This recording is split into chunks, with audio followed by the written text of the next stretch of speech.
Morning, Charlotte. How are you? Hi, Kim. Good morning. I'm fine, thank you. Yes, indeed. Good to see you. How was your weekend? It was great. How about yours? It was splendid. Great. It's good to see you here at this Diaries dissemination event organized by MicroSave and funded by the Gates Foundation. Really, really excited to be part of this event. And I'm curious, what are your thoughts? Great. Within Kenya's borders and outside the perimeter of the country's jurisdiction, WMSCs, particularly those ones who operate within the open air and cross-border towns, they face a unique set of challenges. What are their convictions about money? Why do they act the way they do, especially when it comes to financial management in the digital age? What are their future aspirations? One thing is undeniable, Kim. Every working moment presents a woman trader with an opportunity to either be the hunter or the hunted. You're absolutely right. And when you think of women in cross-border trade or in open markets, the scenario is the same. I'm sure we can all think about your favorite woman in toy who sells your clothes or where you go to buy your fruit. It's just really challenging that they have to face so many hurdles. I don't know if you remember when we were in Funyula, we met this lady, Mary. She has a husband and 2 kids. They come from a low-income home, and she has to struggle to make ends meet. Her husband is a driver, and so he crosses the border every other week to go ferry cement. And in that up and down, he's able to carry some fish, which Mary can then sell in the market. So she does that about 4 times a week. And it's hard. She's eking out her living. She's trying to do the best she can. But, you know, times are tough. Great. I'm curious about Mary's choices. Why does she have to travel all the way to Uganda 4 times a month to buy fish, which she could find within the country? And also, why not find a trusted supplier that she could, engage from Uganda if she has to then still get her fish from Uganda and then get to pay digitally? In that, she gets to save time and find more opportunities to engage with her children and also save herself the hassle of finding a safe means of transport. Yeah, it's not easy, and it's a good question. I mean, part of the challenge is that she's informal, so she's worried that, she can't really take her business to that next level that she'd like to. But then also her business is anchored on relationships. So she's leveraging her husband. Her husband's cousin is the person who she buys fish from. So there's a lot of internal relationships that she's using to grow her business. But we need to find ways to help her scale. Well, ladies and gentlemen, good morning.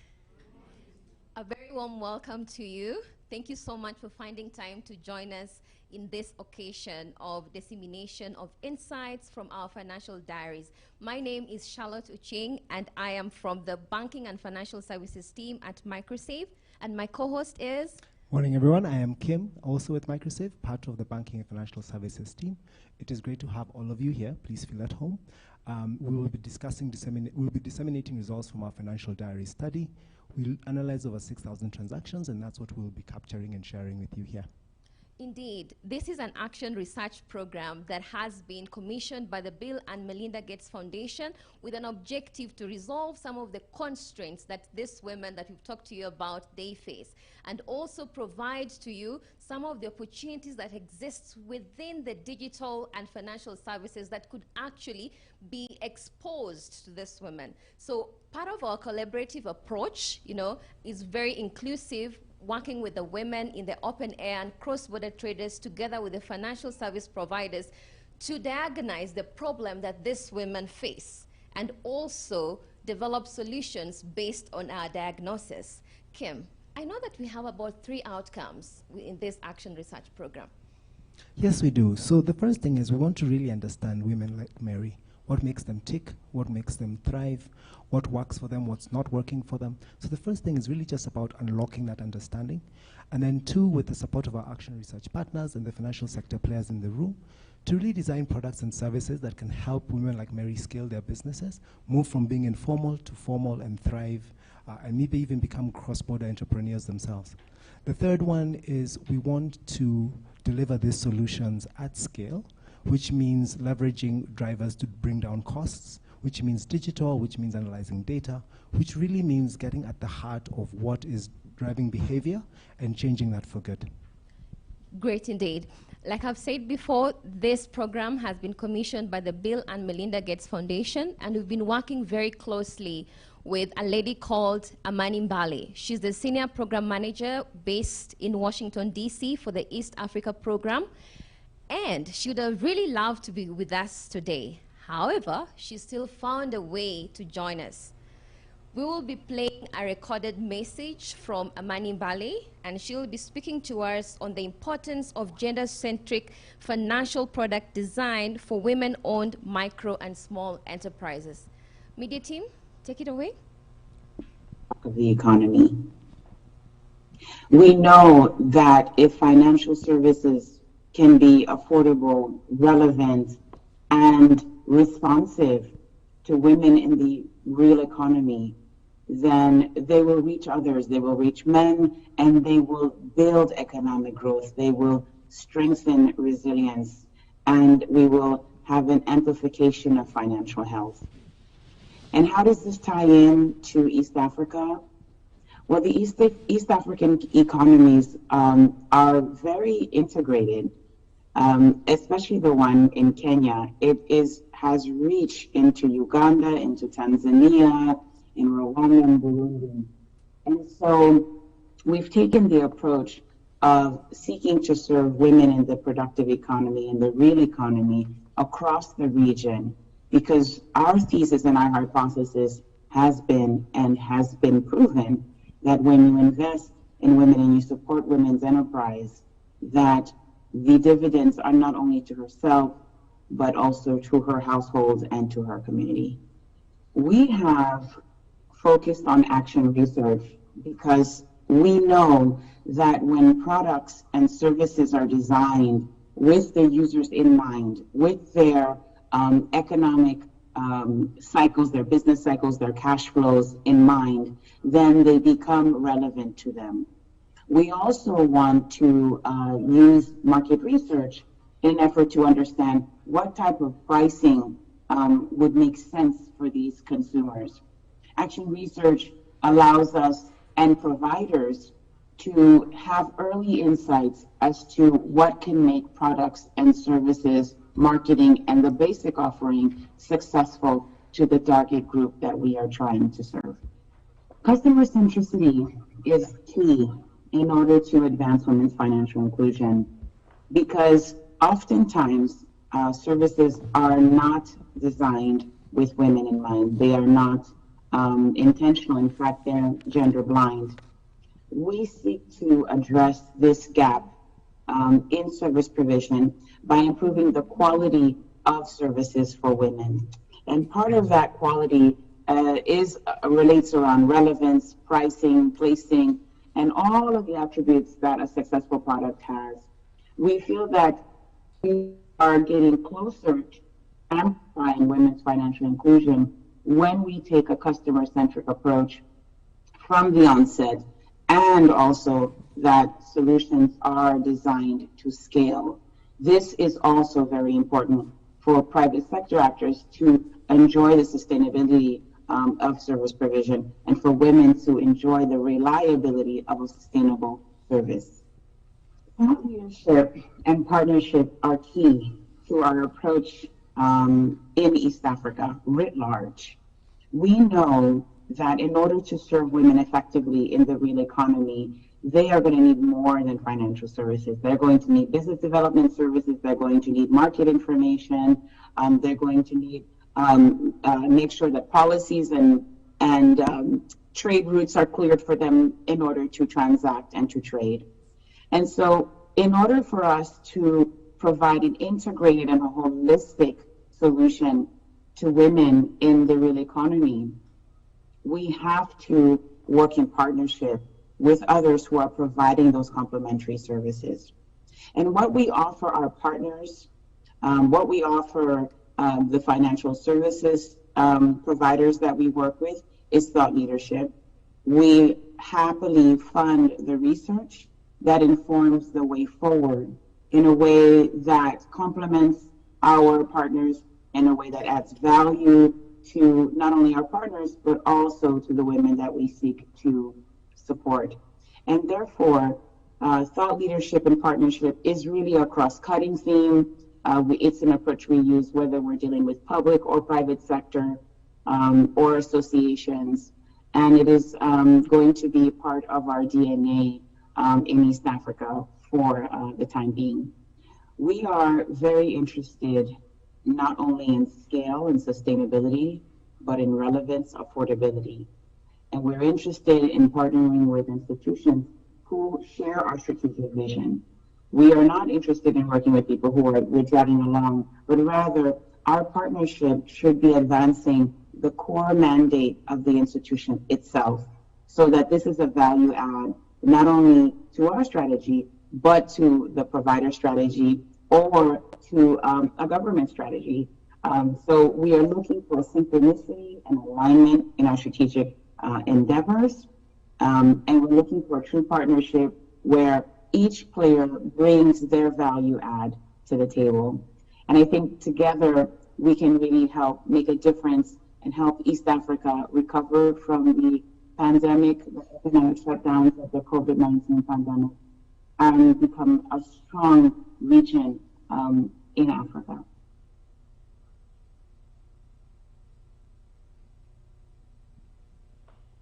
Great, thank you, media team. Really powerful words from Amani there. I struggled to even try and recap, just really, really powerful. But the one thing that I want to capture, it's on your program, and I'd love you to turn your attention there. On the back is a quote that I'll just read out for the sake of the team that's online. The financial inclusion team at Bill and Melinda Gates Foundation believes that if financial services can be affordable, relevant, and responsive to women in the real economy, then they will reach others, and they will reach men, and they will build economic growth and strengthen resilience, and we will have an amplification of financial health. I think that's really what we're trying to achieve here, and really excited about being with all of you and walking this journey together. So again, like I said, welcome. We're very excited to have all of you here. You can turn your programs over to the other side. This is our agenda for the day. I would be remiss if I didn't say where the facilities are, just in case folks get lost. If you pop out of this room and take a right, like you're coming towards the entrance, you will see a big sign that says cloakroom. That's where the men's and the women's are. For the team that's online, I'm sure you know your facilities around where you are, so nothing to talk about there. The second thing is we have a slight change in the program. So our keynote address was meant to be delivered by Dennis Njau, but he's not here yet. And so I will ask that my colleague Thomas get himself ready and get ready to present the next part of the program. Thank you, and as I said, feel free and welcome. Oh, just before I forget to mention as well, the main screen over here is where you should be focusing for the main content of the event. On the side, we will capture and show you the folks who are connecting online, so then we feel like we're all together in the same place. Thank you. Thomas.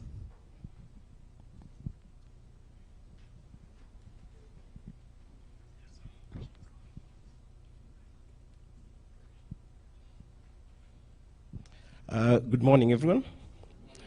By introduction, my name is Thomas Murai. I'm part of the Digital Financial Services team at MicroSave. So today, we want to give you a glimpse of the traders that we've been talking to. The research is based on open air market and cross-border traders. And today, we brought them here so that you could get firsthand the information that we have been collecting, and also for them just to share their insights in terms of the type of business, the types of challenges that they face, and just to give you a perspective of what is happening. So without much further ado, I'd like to ask them to introduce themselves. So Kim, you could help me with the mic?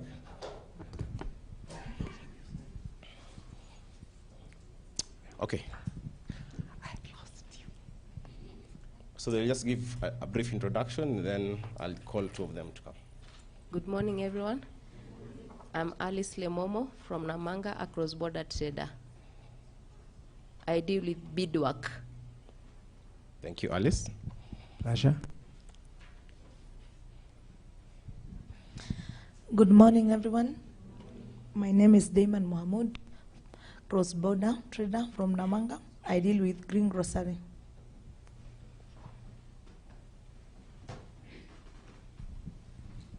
Morning, everyone. My name is Anastasia Ndena from Open Hair Market, Kikomba. I make drums and the other curios, like carvings. Thank you.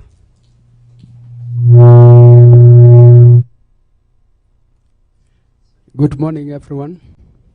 Yeah, my name is Richard Commando from Open Yam Traders at Kikomba. I make handcrafts. Welcome. Good morning, everyone. My name is Sharon Otieno. I'm an online trader. I deal with furniture.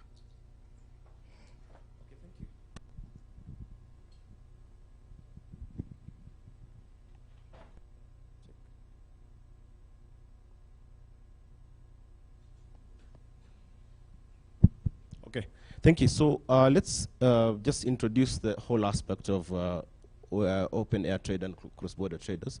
So Kenya has about 5.04 million business owners. Out of that, majority of them, 60% deal in wholesale and retail trade, including repairs, about 12% in agriculture, forest and fishery, and then about 10% in services, and then the rest as follow.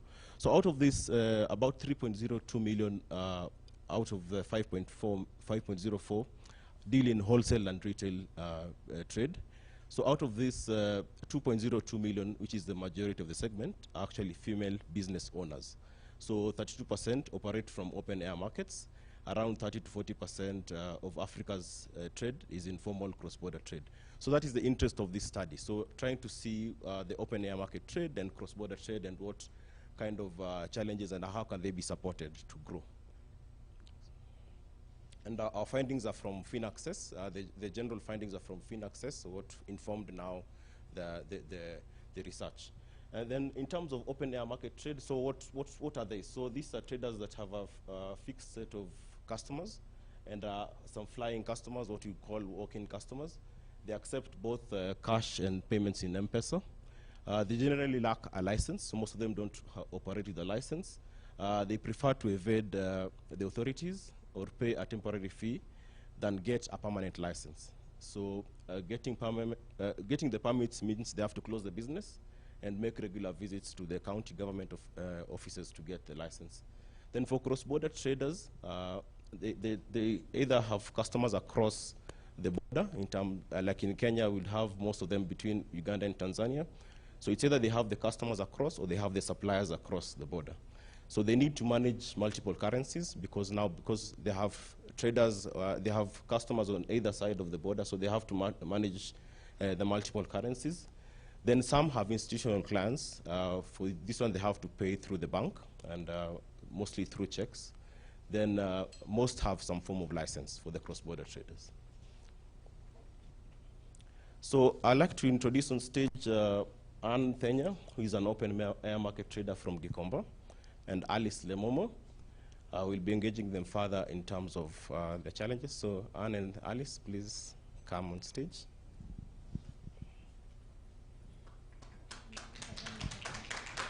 Let's encourage them as they come.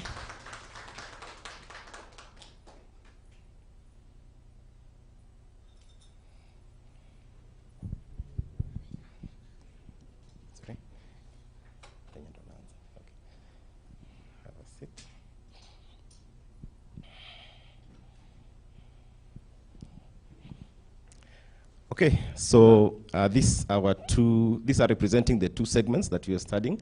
Ann Thenya is an open air market trader. She's on our right.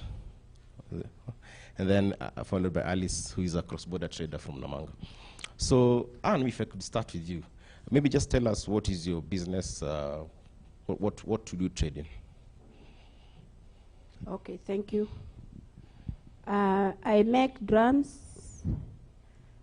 Then I sell to local tourists or local independents. So I'm at Kikomba, Lam Road. I started my business in 1988. So I'm still going on. There is challenges like mostly finance. I have challenge in finance, because it is not easy to be given a loan by a bank. So I really struggle, then I move on. I'm a mother of 3. I started my business with a little money, 60 bob. I was brought in Nairobi by my sister-in-law, because my husband had some problems with me. So my sister-in-law brought me into Nairobi. Then I was working at Curio. So I bought some skins from her money. She gave me 60 bob. Then I started my business. So by so doing, I got some customers, local ones. Then afterwards, I got like one Kanban. With now, I am dealing with one Kanban called African Heritage. I make for them, then after I deliver, then they pay. So I'm just moving with them. But it is hard, because sometimes they says, you deliver, then we pay, and I don't have enough money. So I used to borrow somebody, or I go to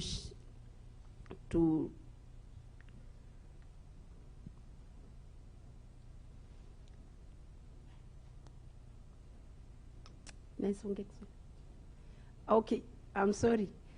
Saa ingine nikikosa pesa naendanga kwa watu wa kukopesha, kwa sababu saa ingine wanasema deliver ndio tukulipe, alafu ni kasi kubwa. So naenda kwa mtu namwambia nikopeshe hii, nitalipa na interest, na ni challenge, kwa sababu kama umepewa muda 2 months utangangana, alafu hiyo pesa iko na interest kubwa, kwa sababu nalipa mtu, sio bank. Ukichukua 1,000 anaweza kuambia 50 every day, so unaona ni expensive. So kuna challenges. So ningepata either bank ama serikali wani support, ningefurahia, because ni kazi mzuri, nimeizoea, imenisomeshea watoto, ndio nakula, na sitegemei mtu sahi, tegemea hiyo kazi na Mungu. So kama serikali ama bank fulani wanaweza nipea support, naweza fanya vizuri kuliko vile nimefanya.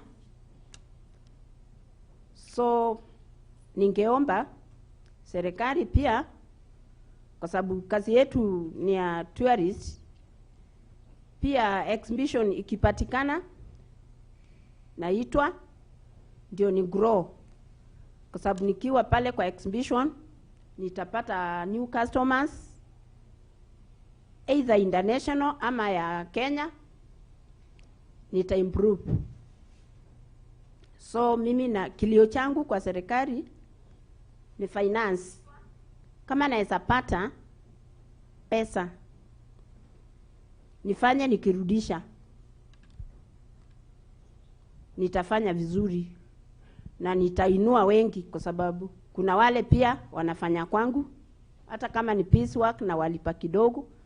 So nikiinuka na wao pia nitawainua, nitawalipa vizuri, pia wao wainue familia zao. Thank you, Anne, for that. So Thomas, let me try and attempt with my limited Swahili to translate at least the main things that have been said for those who might not follow the lingua franca. So she borrows money. Oh, sorry, told to get into the shot, so let me try. So Anne borrows money and pays within miezi mbili, so within 2 months. Yeah. That's not easy, and she has to obtain that from informal sources. And of course, you can fill in there who you think those informal sources could be. As well, she is looking to get better sources of credit, because then if she can do that and expand her business, there's an opportunity for her to not only lift her own business up, but also carry people along with her for the journey. Thank you. I think one point to emphasize, she said she borrows 1,000 shillings, Kenya shillings, and pays 50 shillings per day. So you can calculate that per month, how much it means in terms of the interest that the informal sources charge her. I think also as a need, she pointed the issue of market linkage in terms of if the government could basically involve them in terms of the exhibitions, so that now she can increase her customer base. So I think that's from Anne. Maybe just Anne, just one follow-up question. You said you have employees. How many employees do you have? Okay, like now, today I have 2. I've left 2 at my work. So wakati kazi ni mingi ama wakati naharakisha, kama saa hii order sasa inaenda ku expire, nachukuanga wengi, although si ati nawalipa pesa mingi. Unashika hapa na kulipa hii, we unashika hapa na kulipa hii. At the end of the day unapata nimefanya na wengi, but sijawalipa vizuri kwa sababu bado niko chini. Okay. But ningekuwa na source ya pesa, ningeajiri hata permanent, kwa sababu saa ingine inakuja na approach mmoja ananiambia niko busy pale, na approach mwingine ananiambia niko busy pale. Unaona, at the end of the day sijapata fundi, so mpaka kesho. So pesa ndio shida. Ningekuwa na pesa mzuri, kwa sababu niko na customers, but wengine ukuja na wachukulia kwa wenyewe, kwa sababu unaweza nipa order na useme sina pesa, fanya nitakuja. So unajua sitakopa ile pesa ya ule mtu, kwa sababu nayo ni a lot of pesa. Kwa sababu kichukua, tuseme umechukua 10,000, pande utakuwa unalipa 500, na ukikosa ni shida. Mnangangana hata anaweza kuchotea. Unaona, so unaanza bibaya, na hiyo business haitaenda far. So ningeomba tu hata wenzangu wenye tunafanya na wao, kama kuna vile tunaweza saidika, tusaidiwe, either serikali ama bank. Wakijitolea tutafanya na tulipe tukipewa, kwa sababu najua bank huwezi linganisha na binafsi.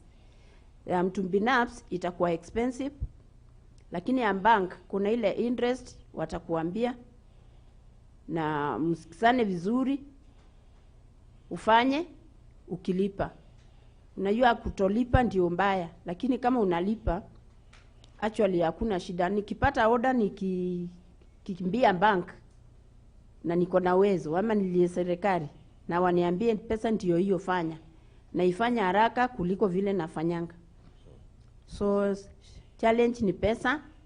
Vile ingine before nikianza nilikuwa naona tunadharaulilwa sana. Wamama naona tu tunaonekana ni kama hatuna haki ya kufanya kazi, but siku hizi fenye ninaendelea na kupata experience, naona tu tuko iko na wanaume wenye tunafanya na wao.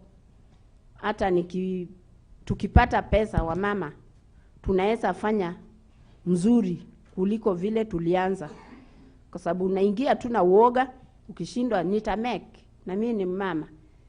Unaona saa ingine wanakudharau, wanaweza ambia fundi pana wachana na mama, kuja kwangu, kuja unifanyie. Lakini siku hizi venye nimeendelea tu na ku experience, ninaona tu tuko sawa. Hata saa ingine ukiwa na pesa wanaacha kule kwa wazee, wanakuja kwako, unafanya na unawalipa. Mbola ukue transparent.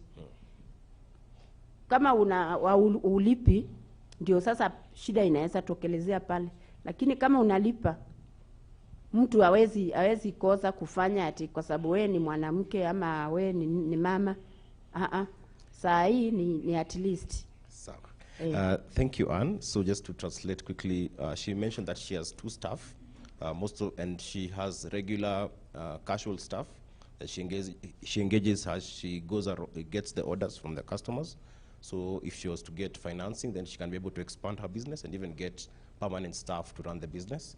Among the challenges she's mentioned is that in terms of societal norms, women consider that they cannot do the work well. So even in terms of getting the supplies, sometimes it's discriminatory to women. So men get preferential treatment in terms of getting the supplies. So we'll move to Alice. Alice is a cross-border trader. So Alice, you could tell us your type of business, who are your customers? Okay, mimi ndazungumza kwa lugha ya Kiswahili. Jinsi nilivyoanza kusema, mimi naitwa Alice Lemomo, natoka upande wa Kenya. Nafanya biashara ya ushanga. Nimefanya biashara hiyo kwa miaka. Nilianza na 19 years kwa sababu ya kupata changamoto ya kukosa school fees. Wakati nilikosa school fees, nikakutana na rafiki yangu mmoja, akaniambia unaweza anza hii biashara, ni kwa sababu haina capital kubwa. Akanipa 2000 shillings, nikanunua beads. Hapo ndipo nilianza biashara yangu. Na kwa kweli tumepitia changamoto mingi katika hiyo biashara tukiwa katika mipaka. Ni kwa sababu kitu ya kwanza hatuna soko. Tuna deal na tourist, local na wengine, lakini hatuna soko kabisa. Changamoto nyingine ni kuwa hatuna skills ya kutengeneza hizo products zetu. Mara kwa mara tunaona watu wanapelekwa kufundishwa, kupelekwa kwa workshop kufundishwa, lakini sisi hatujapata hizo nafasi za kupelekwa kufundishwa kutengeneza hizo bidhaa. Na pia watu wanapelekwa kwa exhibition, tunasikia tu watu wamepelekwa kwa exhibition, sisi hatujapelekwa kwa hizo exhibition. Na pia tuna changamoto ya capital. Ni kwa sababu unakuta saa zingine unamteja amekupa order kubwa lakini hauna capital. Na pia kuna changamoto zingine tunapitia kama cross border traders. Kuna watu wengine wako na lack of information ya cross border trade, wengine hawajapata kuwa na ule uelewa ya kufanya biashara mipakani, hawajui ile procedure ya kufanya biashara mpakani. Wengine bado wanatumia zile panya routes, ambapo wengine wanaenda to the loss kwa sababu hawajaelewa jinsi ya kutumia mpaka. Ingawaje bado wanaendelea kuelimishwa, lakini bado kuna wengine wanaendelea kutumia tu hizo panya routes. Ni kwa sababu ya taxes. Taxes za Kenya ziko juu sana. Inafaa ziangalie hawa wafanyabiashara wadogo ndiposa waweze kusaidika. Wakipitia labda katika mipaka na labda gunia 2 ya mahindi, gunia 3 ya mahindi, wanaweza kusaidika. Ni kwa sababu ushuru iko juu sana.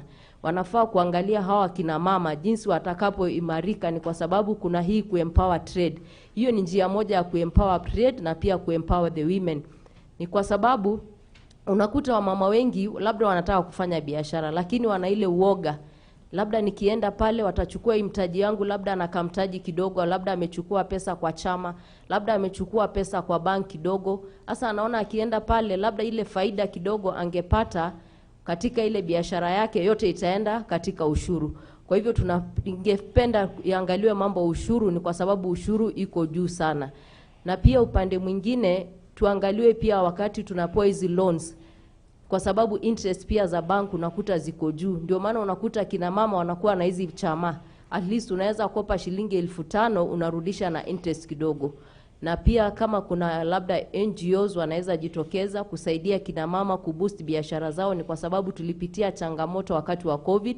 Wengi walirejea manyumbani, wamefunga biashara zao wakati wa COVID. Wengi walikuwa na loans, hata bado wengine bado wanadaiwa hizo loans zao, wameshindwa kujimudu kulipa. Ni kwa sababu biashara zao walifunga. Na bank haitaki kuelewa ulifunga biashara, lazima urejeshe pesa zao. Na upande mwingine pia ni changamoto nyingine pia tuko naye katika mpaka wa Namanga. Kuna hii implementation ya laws. Kama saa hii tukiwa hapa, kuna lori za mahindi zimezuiliwa kuingia upande wa Kenya. Wamesema mahindi haifai kutoka Tanzania. Na hizo mahindi zimeshatoka Tanzania, ziko kwa boda tayari. Sasa huyu mteja atafanya nini? Na wakati labda wengi wanatumia loans kununua hizi mahindi. Saa hii mahindi ziko hapo kwa boda. Sasa hii mahindi zitaenda wapi? Hiyo ni changamoto kubwa sana. Inafaa serikali waingilie kati. Saa zile wanataka kuweka sheria, wanaambia kwanza wafanyi biashara, hii mwezi msilete mahindi ni kwa sababu kuna sheria 1 2 3. Ni kwa sababu wafanyi biashara wanaenda kupoteza mali zao kutokana na hizo implementation ya hizo sheria zao. Wanafaa wawe wanaambia wafanyi biashara, ni kwa sababu wafanyi biashara kwa kweli wanaangamia kwa hizo nini wanalete hizo sheria zao wanalete. Kitu ingine pia ingefaa watu waendelee kuelimishwa jinsi ya kufanya ya kuweka records. Ni kwa sababu hiyo ni changamoto ingine wafanyabiashara wanaingia, kwa sababu hawana ile uelewa ya kuweka records katika biashara zao. Unakuta mtu labda amekopa pesa, ameweka hapa, amekopa pesa, ameweka hapa, hajafanya kwanza ile mahesabu ya kufanya hii ya kuchukua hii loans. Tuseme kwa mfano sasa umeenda umechukua loan ya 100,000, umeenda umeingiza yote kwa biashara, au umefanya kwanza utafiti wa ile biashara unataka kufanya. Kwa hivyo wewe unaweza tu ingia kichwa katika ile biashara, na wakati hujafanya kwanza utafiti wa ile biashara. Kwa hivyo ingeweza pia watu wangeweza kuelimishwa zaidi jinsi ya kupanga pesa zao, jinsi ya kufanya survey kwanza biashara kabla hujaanza biashara. Changamoto ingine tuko naye pia ni ya transport. Unakuta pia ukitaka kuingiza mzigo, transport sasa iko juu sana, juu mafuta iko juu. Kwa hivyo pia serikali wangeweza kuangalia jinsi hii mafuta itashuka bei, ni kwa sababu mafuta ndio inamaliza sasa hii wafanyabiashara wengi. Kila kitu sasa ukitaka kusafirisha mafuta iko juu. Kwa hivyo hata kama una pesa kidogo unataka kufanya naye biashara, huwezi fanya hii biashara kwa sababu kila kitu imepanda. Kwa hivyo vitu zingine kama hizo inafaa serikali wanakaa chini jinsi ya kuinua ya kumnufaisha mfanyabiashara. Ni kwa sababu leo hii tunaweza kaa kwa vikao kama hii na hakuna manufaa wafanyabiashara wanapata. Tunafaa tukikaa vikao kama hizi tunafuatilia hizo changamoto, jinsi hawa wafanyabiashara wadogo wataimarika. Ni kwa sababu leo hii huyu mama ana watoto pale, ana familia ingine pale wanamtegemea, ana kabiashara kake pale kidogo. Unakuta ile kafaida kidogo anapata katika ile biashara yake yote inaishilia katika ulezi wa watoto. Unakuta hata wengine hata hawezi enda shuleni kwa sababu ya uchumi iko juu sana. Kwa hivyo ningependa kuomba kama kuna NGOs wanaweza tokea wasaidie wamama wafanyabiashara wadogo mipakani, ama kuboost hata hizo biashara zao, hata kuongezea skills ya kufanya hii biashara. Ni kwa sababu wengine wanaangamia kwa kukosa hizo skills ya kufanya biashara. Unaweza kuta labda mimi ninaweza tengeneza kitu kama hii, labda sijatengeneza jinsi inavyotakiwa. Inatakiwa pia tupelekwe mahali tunaweza boresha bidhaa zetu, tupate soko, tupelekwe kwa exhibition, tupelekwe hata kufundishwa jinsi utakavyoongeza value kwa hizo vitu zako. Ni hayo tu. Asante. Thank you, Alice, for those insights. So just to recap and quickly, so she started her business at the age of 19. A lack of school fees is what drove her to start the business of beadwork. She started with Kenya shillings 2,000. Some of the challenges is lack of adequate market, because they depend mostly on tourists. And then lack of skills to make the products, because it's a craft, so it needs a bit of skill to learn. So they don't have enough skills to do that. And then in terms of capital, whenever they get a large order, capital is a challenge. And then lack of information, and this one ties to business advisory, how to run a business, what kind of expenses do you incur, and how to manage these expenses. Then because of the cross-border trade, most of them rely on informal, unofficial routes, what they call panya routes, because they want to evade the high taxes at the customs points. So they mostly rely on the unofficial routes. And then taxes are high in terms of, especially she mentioned Kenya. So taxes, when you're bringing goods back into Kenya, the taxes are a bit high. Then the loans from financial service providers, current interest is high. So most of them rely on chamas, the informal groups. And then for the currently, she mentioned a case where there are traders who have brought in maize from Tanzania, but it's currently stuck at the border because the government banned import of maize. So those are some of the challenges she has mentioned. Other than that, high transport costs, And for the women, they have to balance between home care duties and also the business. So a lot of priority goes into the home care duties and as opposed to running the business. So they have to balance their cash flows in terms of that. So I think those wonderful insights we've got from our traders. Thank you very much for coming. Just to mention Kivuitu, is Kivuitu in the room? Kivuitu has been coordinating them from, a good partner of ours. So thank you very much. You can take your seats. Let's appreciate them. So thank you. I'll hand the program back to Charlotte. Thank you very much, Thomas. We can give Anne and Alice another round of applause, please.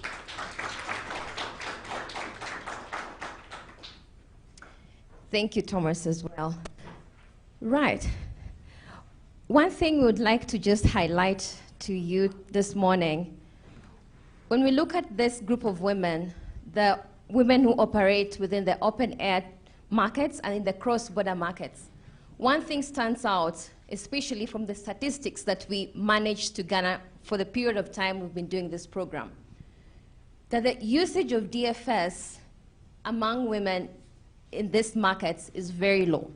And so we asked ourselves, is it a demand-side problem or a supply-side problem? And like you've rightly seen, really, it's both a demand-side problem and a supply-side problem. Quick recap, 3 things that stand out as top 3 priorities for these women is convenience and speed when it comes to the usage of DFS. And now, I'd like to welcome my colleague, Rahul Chatterjee, who is the senior manager in our data and insights team, to just give us a few insights to bring us into the world of the women who operate within the open air and cross-border towns. What are some of their constraints, challenges, and possibly for the financial providers seated here today? I do know there are great opportunities for collaboration to work and support these women greatly. Over to you, Rahul.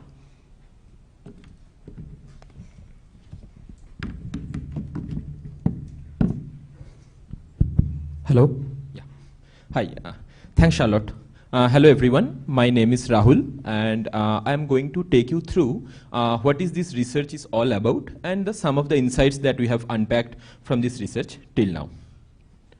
So first, this slide, we are talking about what is a financial diaries research. So it's an innovative research methodology where we track the daily financial transactions of people to understand how do they manage their money.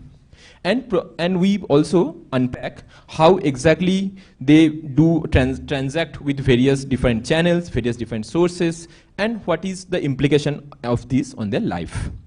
Financial diaries research was invented to unpack these things which were not very clear. Because see, if you go for a one-time survey, you will know what is the average of average income or expenditure of the people at any point of time. However, things change, right? So there are a lot of people who are sometimes poor. They are not poor throughout, but poverty hits them at certain points of time. And there are effect of seasonality and various external events, which we will see soon. So one-time research actually is not a great tool to capture these nuances, which a financial diaries kind of research can do by tracking their daily financial life over a long period of time, say 1 year. Besides doing this for a popular research, we can also use it for impact evaluations. And this is also a very effective tool to instigate behavioral change in terms of managing finances. How? Because this, if we, like we have seen in from field that this kind of financial diaries research is the first introduction to bookkeeping exercises for many of the micro enterprises. This is the first time they are formally recording their transaction, and we have we are very happy to tell you that they see that this is actually very helpful to them to actually understand they do need to do savings and other things. So what exactly we are collecting? We are collecting daily data on the income that they are earning, their business related expenses, their personal expenses, the savings that they are depositing, that they are withdrawing, any loan that they are taking, any loan that they are giving, and the loan amount that they are repaying. Calling diarists, who are the open air market traders and the cross-border traders. we have given them a printed format, which you can see here. This is just a photo of one of the actual diaries that we have given the printed format, where they are actually recording their daily transaction. And we have a field researcher with the help of our partner Dalberg, who are helping us to conduct the field research. So these field researchers go to the diarist on a weekly or bi-weekly basis. So initially they started on a weekly basis and then on a bi-weekly basis. They check these diaries. They see if they ask if they have any questions or any clarification that they need. And then they digitize this data using an in-house app that MSC has developed, which is called a DATIN, Data and Insights. So using this app, we digitalize this data. And then our MSC's data team checks that data on a concurrent manner, and we prepare a data query sheet that we send back to the field. And if we have any query related to the data, if there are some values which are too high or too low, or there are missing values, so we'll try to basically understand what exactly happens behind those numbers. This is a little about the sample. So we conducted this research in 2 phases. Phase 1, which was conducted from April to May this year, we had a sample of 100 diarists, 100 open air market and cross-border traders together. And we conducted a detailed financial and general profile of them. And then we tracked their daily financial data for a period of 3 weeks to pilot this whole research and to understand what is happening. Then we selected a subsample of 30 diarists, and we are continuing with their daily data collection through diaries for a period of 1 year. We have 7 research locations, 3 specifically for cross-border traders, which is Kajiado, Busia, and Tatia Taveta, where we have the cross-border areas, and we have 4 open-air markets in Nairobi, Kisumu, Mombasa, and Meru. So this is a glimpse in the sample. So we have around, in the current diaries of 30, we have around 63% of cross-border traders and 37% of open-air market traders.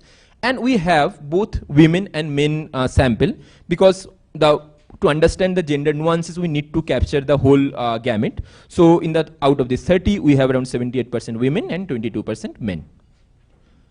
So now I will take you through the key insights that we have got so far. So we have actually divided it into 3 parts. First, we will go a little deep on about the open air market and cross-border traders, what they're doing, what the challenges that they're facing.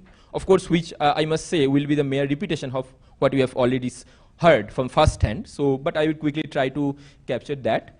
Then we will try to unpack their financial life in a much more nuanced manner. And then we'll try to answer a question: are these a monolithic group? They are just one segment, or there are various subsegments or other things among them? Let's see. So this is, we're saying that women in open air market and cross-border traders, they are very significantly different from each other in terms of especially their business economics, and there are region-wise difference. In terms of business economics, you see the first line is, so here we are presenting 4 weeks of data, the last 4 weeks, and of these 30 diarists. The light blue one is for the open air market traders, and the dark blue one is for the cross-border traders. As you can see, in terms of net income, by net income, we are saying their sales revenue minus their business-related expenses. Business-related expenses that includes stock, buying stock, transport, paying rent for the business premises, etc. So you can see the net income of the open air market traders is a little higher than what we can see from the cross-border traders. And this throughout. But you can also see a kind of a decreasing trend, right? And so because of that, so week 3 was the election week here, and the week 4 was the aftermath of the election when there were some disturbance going on. So that kind of can see the decrease, and which you can very clearly see this income is quite volatile. There are ups, there are downs, there are spikes, there are dips. And if you see the location-wise differences, there also exist a lot of variation. If you see the open air market traders, they who are in Nairobi are much bigger than their counterparts from Kisumu or Meru or Mombasa. And if you can see the cross-border traders, those one in Busia, they are much bigger than those one in, say, Kajiado. And in terms of customers also, you can see the bigger ones, so they have some institutional customers as well as wholesale customers, where for the smaller ones, it's mostly retail and end users. And because of this difference of open air market and cross-border traders, so there are some additional challenges that the cross-border traders face compared to the open air market. So a little more in the next slide. So that if we talk about general challenges, so 2 things. One, which is common for both the groups. One is they're still recovering from the COVID effect. It is much, much better than what it was initially, but they're still in a recovery phase. Business is not as good as it was before COVID. And second is the rising inflation in the country. Because of that, so kind of a cycle has started. These people have less money and their things are costly, they are buying less. A lot of people customers are also demanding to give things on credit, which is also putting some more pressure on the business. Secondly, so this is then, and then the open air market traders, they also are struggling to get more market linkages, to get more like regular customers, especially if the institutional or organizational ones, which can actually be more helpful to them. And for the cross-border traders, there is a lot of other kind of challenges. Number one is the changing exchange rate of currency. If you see the cross-border areas, so there, the currency for both the country, for Kenya and either Tanzania or Uganda, both are being used. And if they are getting the supplies across the border again, so they have to really, it is challenging for them to fix their tariff because these currency rates are changing. So they have to be very cognizant about the current rate, which is not always the case. Secondly, there is a high increase in transportation cost. Third, there are a lot of harassment on the border in terms of what? Of course, by the authorities as well as by the truck drivers. So in many cases, we have heard that the truck drivers, they at one point of time, they have asked for bribes that they said, that, okay, you give me, I'll give to the border, but they did not give it to them. And the authorities charge them again. So they are putting this informal money twice. And then there are lots of other kinds of harassments, and which are more severe for the women.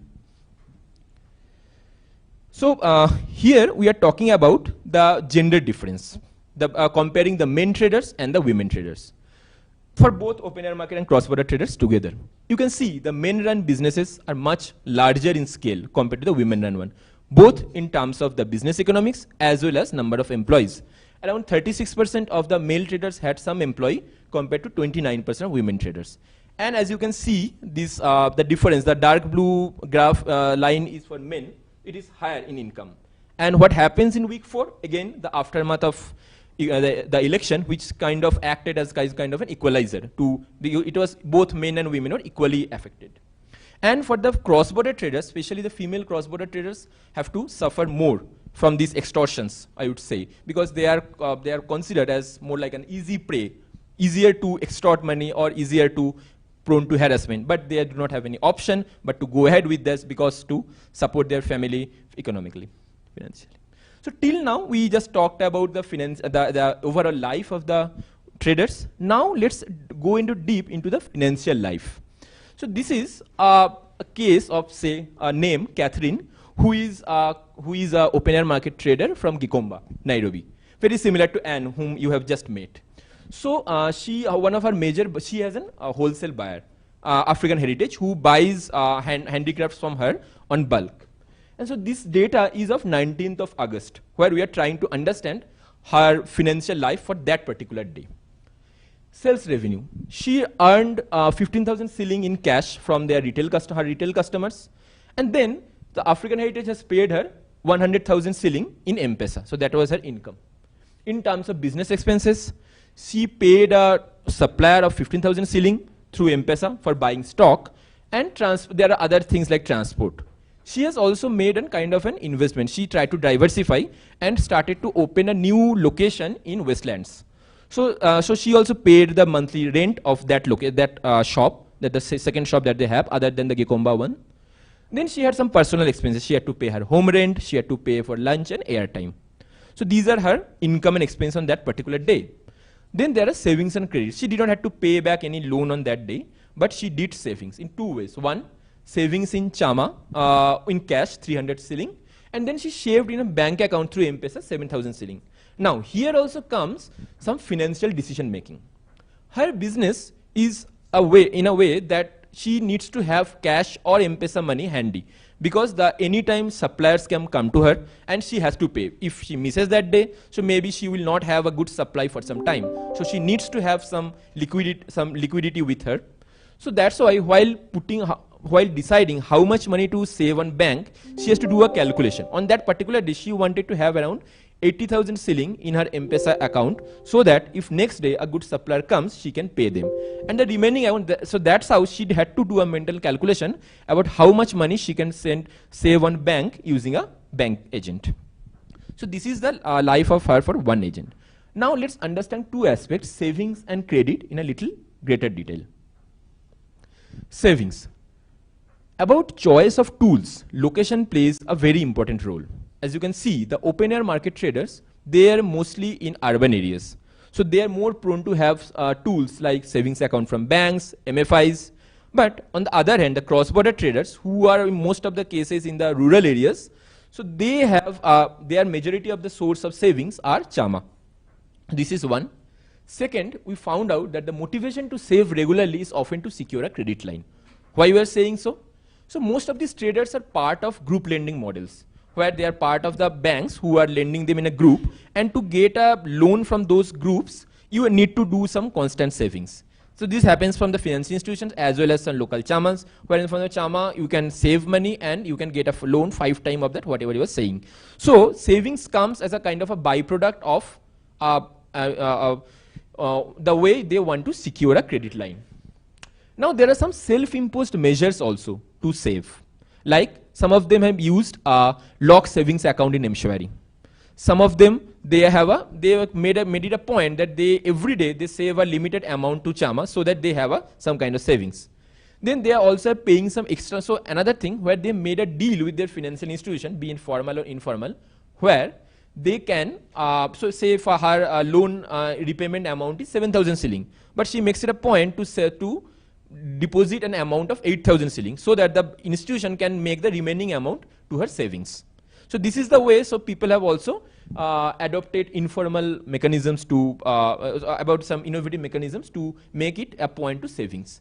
And also, like we have heard from some of our diaries that when we actually started to ask them, do you do savings? Do you have a secure money that you need for future? So that actually instigated them to think about it. And some of them also started a home bank after that so that they have some money for future. So maybe instead of like financial literacy training, so those are of course a little more intensive process, but maybe asking some simple questions can also instigate this thinking that okay, I need to do something for my savings or for my loans. So just a side point just wanted to highlight. This is about credit, but we try to go a point deeper and understand what actually helping them to increase demand for credit. External factors. Here we'll talk about two external factors, the two boxes in the dark blue color. One is the increasing inflation, the other is the schools decreasing the time gap between two terms. So increasing inflation is actually leading them to decrease in number of customers, decrease in sales per customer, and then increasing the demand for customers to purchase on credit. So that in terms is leading to reduced revenue and more pressure on the financial health of the business. And because of the increasing inflation, their personal expenses are increasing.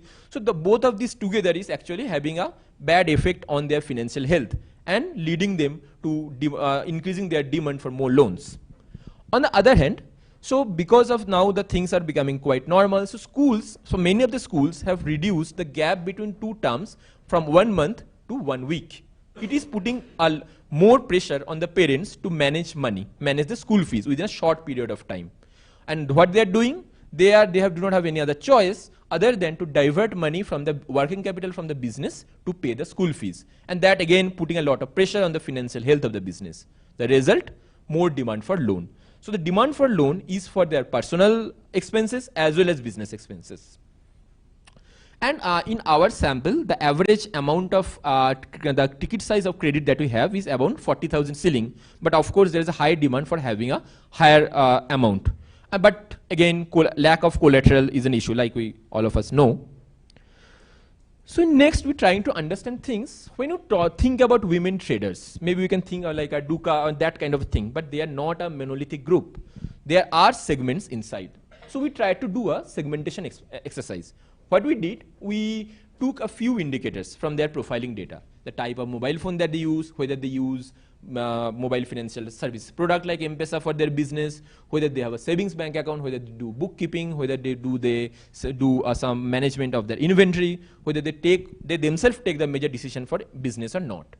And then we did a scoring for each of them. So each of our respondents have a score between 2 to 9, and we divided it into 3 different segments: the high sophistication, moderate sophistication, and low sophistication. As you can see, more than 1/3, around 39% are from the high sophistication group, around 1/3, 33% of moderate sophistication, and less than 1/3, 28% of low sophistication. And if we compare it across the open air market traders and the cross-border traders, you will see more open air market traders are from the high sophistication category than their cross-border counterparts. If you remember, we also saw that open air markets or market traders, they earn more compared to the cross-border traders. So that get us thinking whether there is a relationship between them, like the business sophistication and the income that are earning, which is kind of intuitive also. So we tested that, and voila, yes, exactly. We saw that the orange one is the high sophistication one. You can see their net income is quite high than the moderate and low sophistication one. And the high sophistication one, they also have a very clear preference that they prefer mobile MFS products as their choice of channels. And these 3 segments, what we found out from a lot of qualitative discussion with them, they have separate needs in terms of financial products. How? Let's first talk about the low sophistication ones. Of course, they also want loan, but it is more to make ends meet. So if we talk about productive credit, which is the credit which we can give people to grow their business and to use for some economic purpose. So they are maybe not the right target group for productive credits, because what they need, one, they need small ticket size loans that can actually help them keep going. Secondly, they need more of a business advisory service that you also heard from our guests. So this is the major 2 things that we found which are more critical for the low sophistication. The moderate sophistication one, they are a good candidate for productive credit, but not a big ticket size one. A moderate ticket size one they can use, and they will not use the whole money for the business. They will use a part of it for the business and part for personal for consumption smoothing. And for the high sophistication one, who earn more, who are more sophisticated, who have more clear preference for DFS. So they are actually maybe the target group for productive credit by the financial institutions. But of course, lack of collateral is a challenge. So maybe we have to see if we can think of alternate mode of collaterals or any other way to solve this problem. Now this is the last slide, just to bring all of it together, that the open air market traders and cross-border traders are 2 distinct categories. There are very significant difference between them. And the female traders run smaller businesses than men and face more challenges. And 5 key findings that we tried to sum it up. Number 1, female traders are not monolithic. They are not one group. They are a segment. There are various segments. There are different categories, and each of them have their unique needs and circumstances.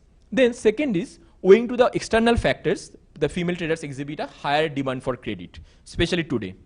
The third is, different segments have different need for credit. So both in terms of end use of the loan as well as how they want to repay of the loan.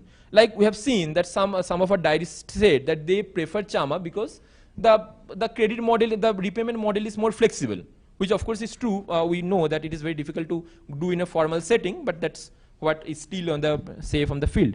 And while using digital DFS, they prefer different channels, each of these segments. Then the fourth one, that women open air market traders, they earn more than cross-border traders. More people among that group are from the higher sophistication, and they also have more aspiration for their business growths.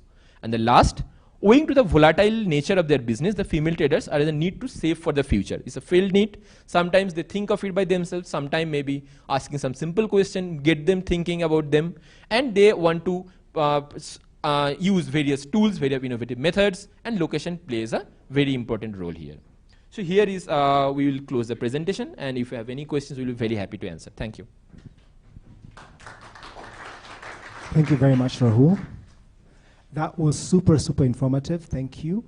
And now we've had two perspectives. We started off with the women, and they gave us the qualitative perspectives, and they're right here. Please feel free to talk to them during the tea time. And then we've had the quantitative perspective as well from Rahul. So what we'd like to do now is to take a bit of time and open it up to you guys. I know we've pumped with a lot of information. But would love to hear your thoughts, your feedback, any questions that you might have. Please feel free to answer. We'll also take questions and comments from the team that's online.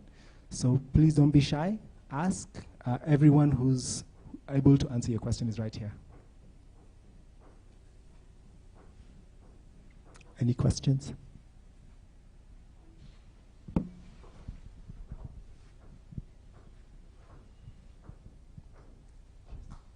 Thank you very much for that presentation and the presentation from the market traders.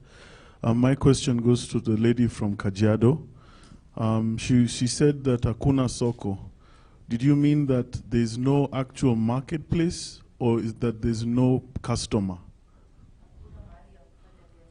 So hakuna soko ile, yani hakuna soko mahali tunafanya biashara pale Namanga. Okay. Kila mtu ako kivyake. Kuna soko ilijengwa pale lakini bado haijaikuwa soko. Okay. Asante, nimeelewa. Yeah, let me just go ahead.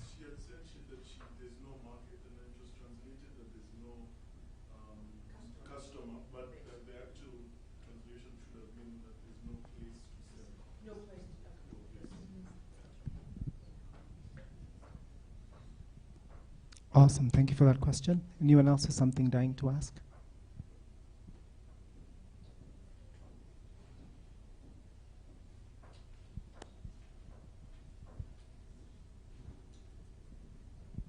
All right. Oh, perfect. Here you go. You know, when you have the entrepreneurs in the room, you must ask them. Ulisema pia ya kwamba interest rate is high. So you said you pay 50 bob a day on 1,000. Yes? Okay. Do you borrow from apps, or do you borrow from individuals? Individuals. Okay. Asante. Well, thank you very much. My question goes to Anne. Ulisema unapitia changamoto mingi sana ukitaka kuomba loan. Yes. Ni changamoto gani haswa unapitia ukienda kwa bank? Unaona, nikienda kwa bank naweza itishwa title deed ama logbook na sina collateral ama guarantors. Kwa hivyo ni collateral. Yeah. Okay, asante.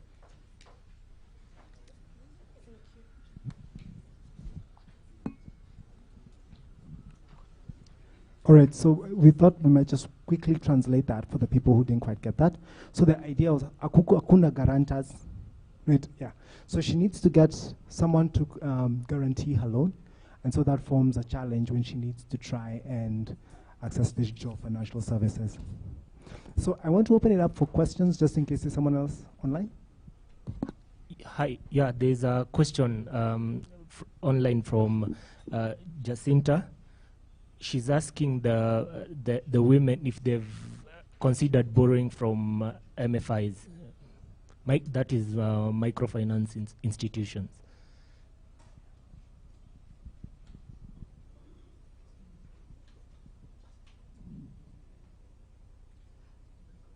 Jacinta anauliza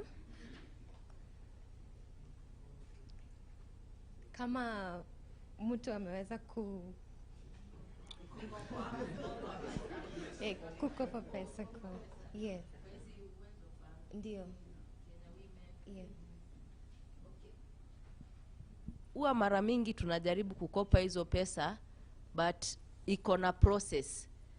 Ni kama iko na njia hivi. Ukijaribu kupeleka, unapeleka forms, unajaza, lakini hatufaulu kupata hizo fedha. Na pia interest zao ziko juu. So she's talked about there's a process that can be long and complex, and then the interest rate is also high. All right, so any other questions, anything that is pressing? Kwa na swali moja, najua ulisema kuwa mtumii hizi loan kama kwenye masimu, hizi zenye zachukuliwa kwenye simu hizi. Shida ni nini, mbona huwa msitumii kabisa? Kwa sababu nimeona umesema unachukua kwa mtu kule, kuna changamoto mingi, mbona sio hizi za simu? Ni kuwa hela itoshi ama shida iko wapi? Ya simu naweza request na unataka tuseme unataka 10,000 na wakuanzishe na 2,000 ama 4, si unaona haitakusaidia. So there is no need kuchukua, kwa sababu utachukua tu ne deni utaongeza kwa deni nyingine. Okay. Oh, okay, sipolipo. Okay, na unaanza kutafutwa kama tala, wanakutafuta mpaka mahali huko. Okay. Okay. So she's mentioned 2 issues, and that's why the room is laughing. So one issue is if you want to borrow $100, you want the $100, but they'll start you off on $20, so it'll take you a while to get there. The second issue was also about the being reported to CRBs. She's mentioned a few names. I'll be shy not to put anyone on the spot, but that also causes a bit of challenge when you get reported. Okay, nikijibu ile ya online, kuna challenge kwa sababu like mali nafanya kazi, nikitaka pesa ya bank, nitaambiwa nitengeneze kikundi ya watu fulani. Tukishatengeneza, deporters watakuwa pale. So itakuwa ni shida juu ya ingine, kwa sababu wewe ukindeport lazima mimi nilipe. Kama tumeambiwa tukue wa mama 10, 3 wakuwa wazuri, 7 wakimbie. Hii ni Nairobi. Na hii ni Kenya, kila mtu ni mjanja. Right, so I missed a previous point that she also talked about, which was the long process. It's a bit bureaucratic. But the second issue now was the fact that if she wants a loan, she'll be advised to form a group of, let's say, 10 women. But then the default rate is high, and so she's concerned that, you know, if she's from the group, they're repaying, other people default, then it's on her neck and she loses her savings. Oh, and she also said this is Nairobi and this is Kenya, so things happen. So I wanted to ask you guys, have you ever heard of an loan app called Shara? Okay. So I used to work there before. Shara.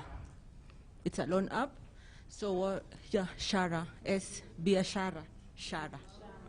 Yeah. So they give business people loans. But now the problem is, like for you, like you're in Gikomba, the only challenge they have is you have to have a physical shop. And the problem with Gikomba, most of the time, you find that your kibandas zimechomwa, you have to move. Yeah. So that is a challenge they have, but they actually give people loans at 5% interest per month. Yeah. Per month? Yeah. Per year? So the highest term you can take is 3 months, that is 15%.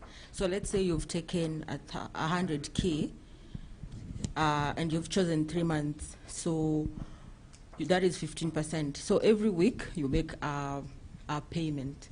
So let's say in a month you have to pay, if you've taken 100K, that is around 38K in a month. So you divide it with 4 weeks. So every week you pay 9,500. Yeah. All right, there's one more question from the team that's online. So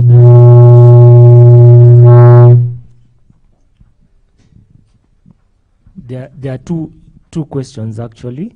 So one from Warenga Kibe, she's asking, and she uses M-Pesa, and how much of that is Fuliza, the credit? And also from Gordon, he's asking, why would you opt for Shylocks, and you can use your chamas which have better interest rates? Let me translate. So mnaulizwa kwa ile pesa mnatumianga ya M-Pesa ngapi, kama mnatumianga Fuliza, na mbona mnakopa kutoka Shylocks na mnaweza tumia chama, mbona mna opt kutumia Shylocks badala ya kukopa kwa chama?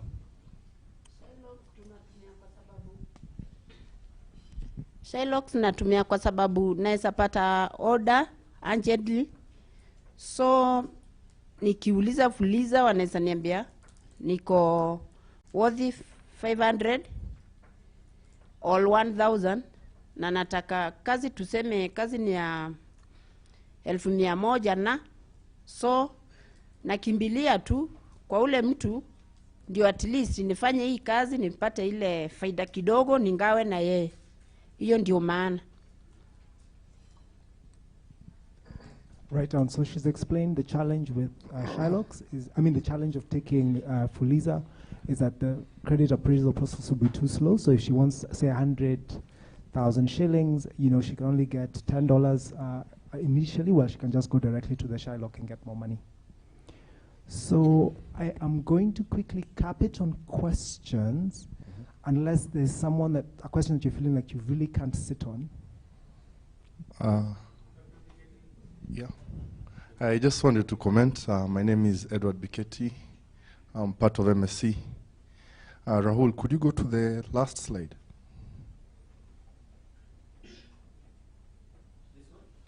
The last one, yes. Point number 1 up there. No, the last slide, complete last one. Yes. What does it say?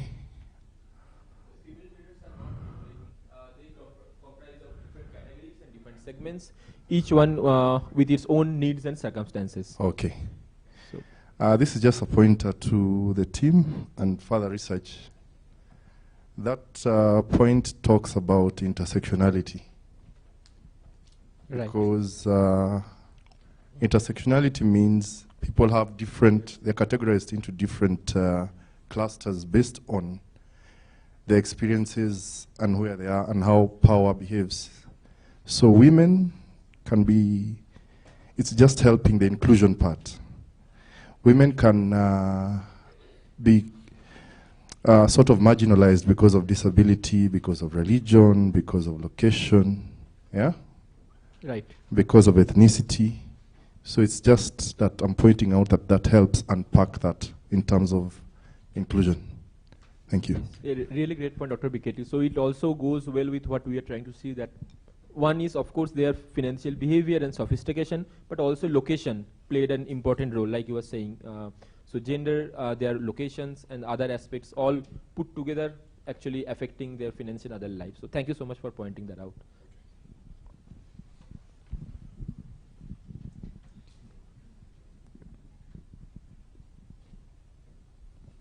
So good morning. My name is Anataria Uamaria. I'm the Director Business Competitiveness at Trademark East Africa.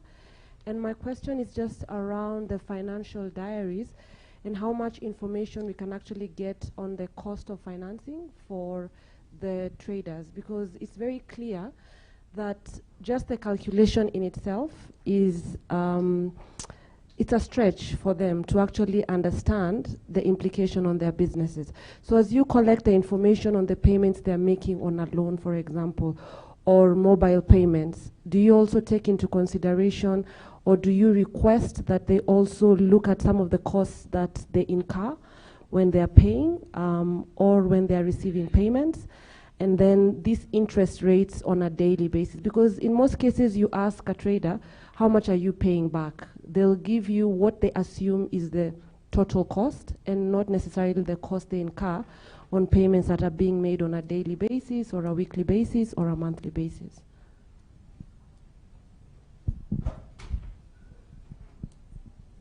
Yes, thank you, Anataria, for pointing that out. Yes, so at one point of time, we are of course capturing the amount of money that they are repaying back.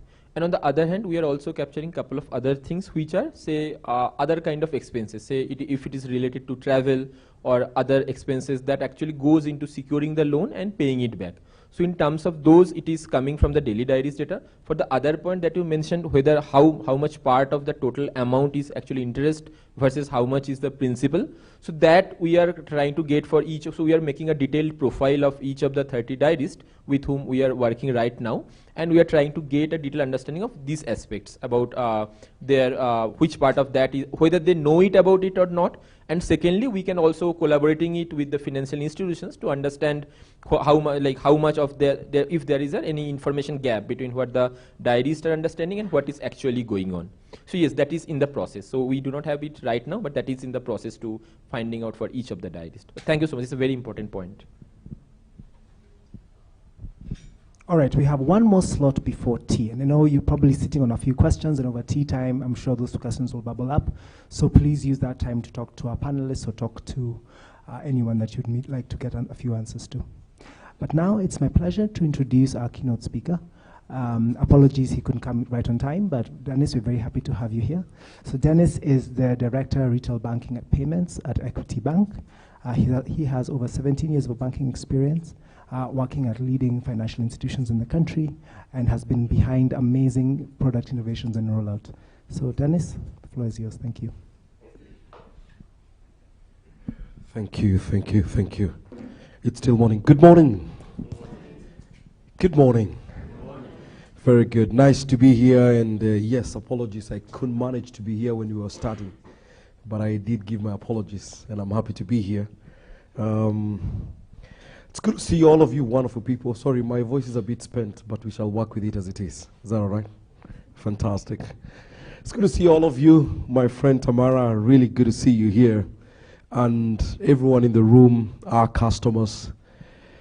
I think the conversation that has just been held is a very fascinating conversation. It probably speaks to what it really ultimately takes to sort and to solve for the market segment that we all want to do. A few weeks ago, I was addressing a team of innovators, founders of businesses, and in a different part of the markets. And they start, even before we could go too far, they start talking about the challenges they have. A couple of them are doing what you call marketplaces, and they are digitally building marketplaces just to be able to sell their wares. But before they are done talking about the technology and the brilliance of technology they have built, they say, but we have a logistics challenge. And while I have demand on one side and supply on the other side, just to get the actual products becomes an issue. And we said, so is the logistics gap a challenge or is it an opportunity? And most of them being techs, able to build all of these wonderful solutions. And at some point we had to agree that then that looks like the picture of the opportunity we have in the room, because then our ability to solve for it enables scale and creation of something totally different and moves the entire market into a different frontier. And as I listen to this conversation, I hear two things, and it is a crossroads of every entrepreneur. That number one, for what is convenient, it sounds expensive. But also for what is affordable, it sounds bureaucratic. And I guess every day entrepreneurs find themselves in this interesting crossroad of conveniently expensive and affordably bureaucratic. And I wonder which is the easier one? Tamara, which route do we then take? Because then when it is on phone, I guess we have almost gone to the point where they say, na ukinitumia usinitumie kwa hii namba na kupigia nitumie kwa hii namba ingine. Does that sound familiar? For your benefit, we are at the point where they say, and if you have to send the money on my mobile, don't send on this number, send on this other number. Na natuma kwa hiyo namba ingine juu labda hii iko na kafuliza mahali na ukituma hapo imeenda. And so hatujasaidiana. All right? And the truth of the matter is this. There are no simple solutions to this problem. Yet we must solve them up. And we have to. I listened to my friend amesema kwa chama iko bureaucracy na iko process. Na sijui the alternative ya process ni gani. Because pande ile ingine pia you also acknowledge tukiingia kwa kikundi wengine hawalipi. And the lender also wants their money paid back. And it's interesting. I want to say we've been very privileged. And allow me just to really applaud MicroSave for what you're doing. Really glad that you can bring us together to keep having this conversation. And all the wonderful partners that are here today, I really want to appreciate you and commend you for taking your time, including our customers, for taking your time for us to have this discussion. Because it is an important discussion. I must, however, say there are no simple and straight answers. We have to work. There has to be something on your side, and there has to be something on our side. And I think it's going to take the collective ability of all of us just to be able to solve this. Dennis is my name. I think I was introduced. I work for an organization whose vision I want to talk about in a few minutes, because it's what makes this discussion interesting. And I want to say that we have been built out of enterprises, and my colleague Kara is right here, that are largely women. And we've come a long way. Tamara has worked with us at some point. MicroSave has been with us for the longer part of this journey, maybe for close to 2 decades now, working together. We started off with a rural setup, and then we were privileged enough that the rural setup allowed us to eventually make our way to the towns and to the cities. We are not a creation of the cities, we are a creation of the village. And so when we talk about the Namangas that I've seen, and the Kajiados and the Merus, and I was very happy to see a market called Koromone somewhere in Meru, because I have spent my days in that Koromone market, building up and educating our women and so on and so forth. And I want to say, while it sounds difficult, it is absolutely doable, because an equity stands on the fact that we have been able to do it one way or the other.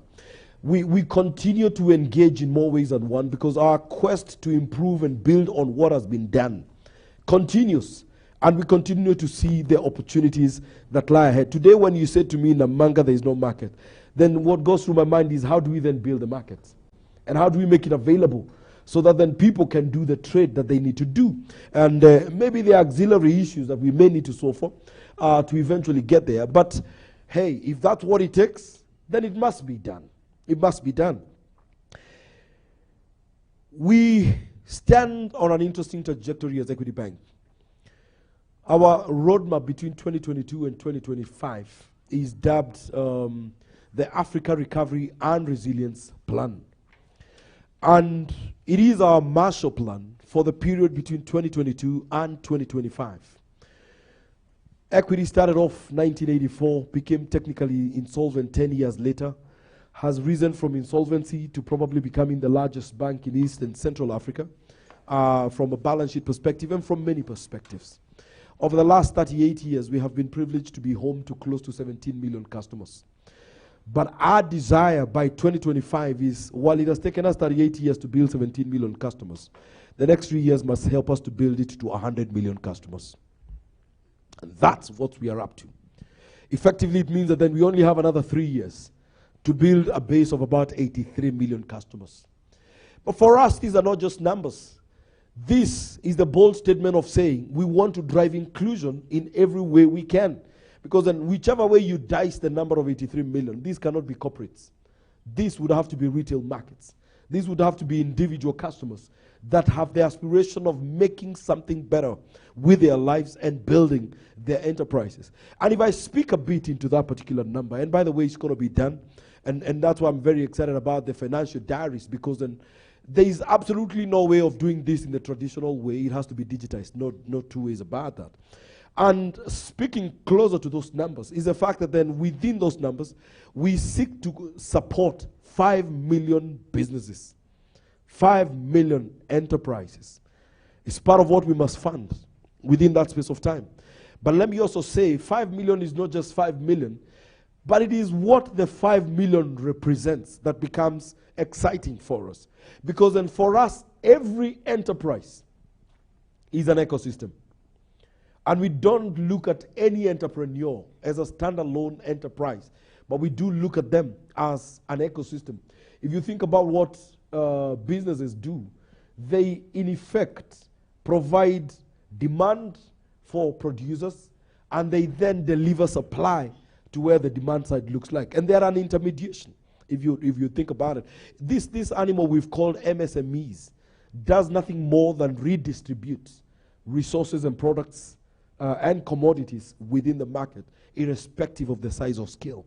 And so, coming from that premise, 5 million businesses for us represent about 50 million employment opportunities, and I'll tell you how. Because for each of the 5 million businesses, we look forward to being able to capacitize them enough to provide 5 direct jobs and 5 indirect jobs. Well, from the data, it's suggested that the open market provide more employment than the borders, whichever the arithmetic. At the end of the day, every business, look at where we stand today. This location, by being an enterprise, has provided direct jobs to some chefs, has provided some direct jobs to security guys, to some, there's accommodation here. These guys who clean the room, what they're called. Housekeeping. It has provided opportunities for housekeeping. It has provided opportunities for, and if you count the direct jobs that come with it, there are a couple of them. But also, it's the power of the indirect jobs that come out of this. Because I can tell you for free, for every slice of chicken you ate here today, I don't know that you've eaten or you shall eat into the future, whichever of those, there must have been a chicken farmer somewhere that was empowered and got a market to provide it. In case you took some tea, there's definitely a milk farmer, because this facility doesn't look like it rears cows. It's unlikely. But it therefore means that there was some veg farmer that got a guaranteed market. And for as long as we continue coming, then there's a veg farmer who has a guaranteed market. There's a milk farmer who has a guaranteed market. There's a beef farmer who has a guaranteed market, and so on and so forth. And for us, we see entrepreneurship and enterprises really as an anchor to provision of jobs, to provisions of demand, to anchoring supply, and so on and so forth. And so for us, as we then chase, not just the 5 for the sake of the 5, but it will be that each of the 5 provides 5 direct jobs, and each of the 5 also provides 5 indirect jobs. And if each of them provided 10 jobs, directly and indirectly, then hopefully in another few years then we can talk about 50 million jobs that have been created as a result. But if you think about it,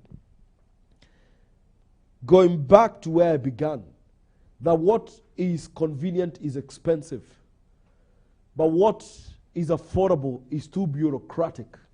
The question is, how do we then solve for that particular challenge? Because then if we manage to solve for that particular challenge, then I think we move ourselves forward. And part of this is probably 2 or 3 things. Number 1 is a question of digitization. And allow me to speak a bit into what we're doing as equity. Sometimes I think we don't communicate enough. And Anoop has looked at me in the face and said to me, communicate better, Dennis. And I take your challenge, sir. We will try and do. Where I fall short, I think you have capacity to help me. And my good old friend, there must be capacity, because sometimes we are also where we are because we are not communicating effectively. I like the question that asked, why do we go to Shylocks? When this Africa Resilience Plan has put aside $6 billion over the next 3 years just for lending. And mimi nasema niko na bilioni $6. Mi nataka usaidike upanue biashara, lakini bado unaenda kwa Shylock na unalimwa. Na najiuliza itakuwaje? All right? But part of this thing, I want to just put it into 3 things. Number 1 is digitization. Ni ngumu ni kusaidia kama sikuelewi. Ama namna gani? Lakini tukielewana itakuwa rahisi tusaidiane. Ni kama ile duka yako, kama hujai niona na nataka unikopeshe, utanikopesha kweli? Utasema huyu jamaa hata sijui, sijai muona. Lakini kama nakujanga mara kwa mara, ile siku napungukiwa, si utanisaidia? Iko namna hiyo. Digitization, and I think this credit question has been, it needs to be demystified. There's nothing, it needs to be demystified. Inamaanisha kwamba tukielewana tunaweza fanya kazi kwa njia rahisi. And let me say this, and one of the slides talked about collateral. I think gone are the days when we were asking for collateral. There is more lent today uncollateralized than on collateral. And maybe this is an information gap that we must sort out. I'm happy to see our chair of the digital lending. My friend, I only see you on media. I'm glad we can be in the same room today. All right? And if you look at his association, they have lent more uncollateralized than with collateral. All right? And it continues every single day. Today I can tell you for free, maybe I have close to 70 or close to over 70% of my book not even collateralized. All right? What am I interested in? Mi nataka nielewe biashara yako. These financial diaries they are talking about, they are very important.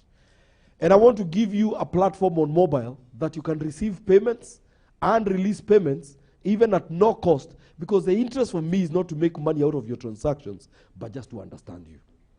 And if I can understand you, then what it will enable me to do is to actually provide you a credit limit.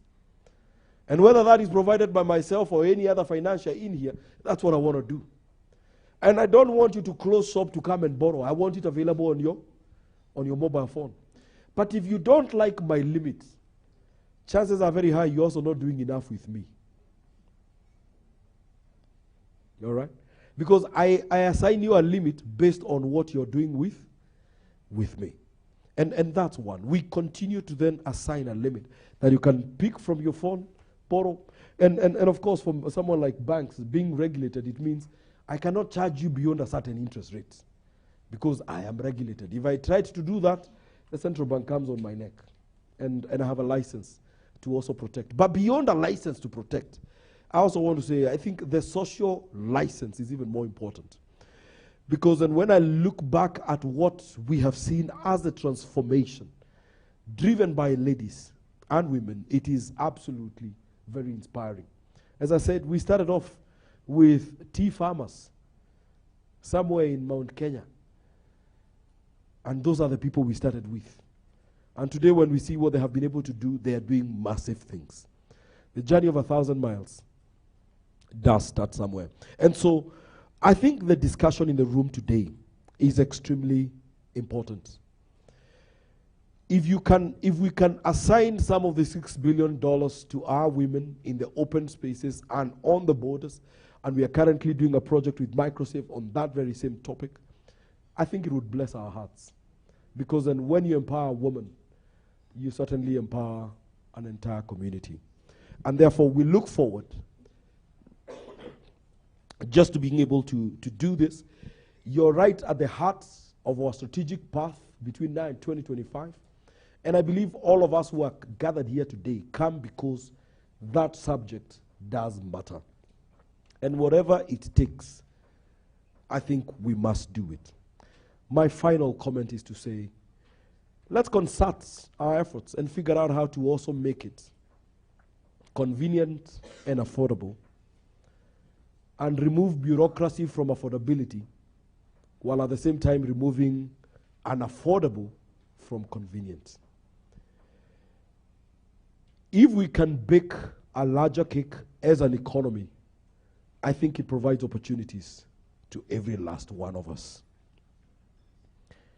And our model has demonstrated it doesn't have to be expensive. It can be scaled on the principle we call low margins, but high volumes. And I think either way, we eventually get there. And therefore, allow me to thank you all for spending your time and dignifying this very important agenda with your time, with your thought process. I want to believe together we shall provide affordable and convenient. God bless you and thank you very much. Thank you very much, Dennis. Very, very powerful words. I was scribbling on a pad here and realized I'm running out of paper and you're running out of points. So really thank you so, so much for that.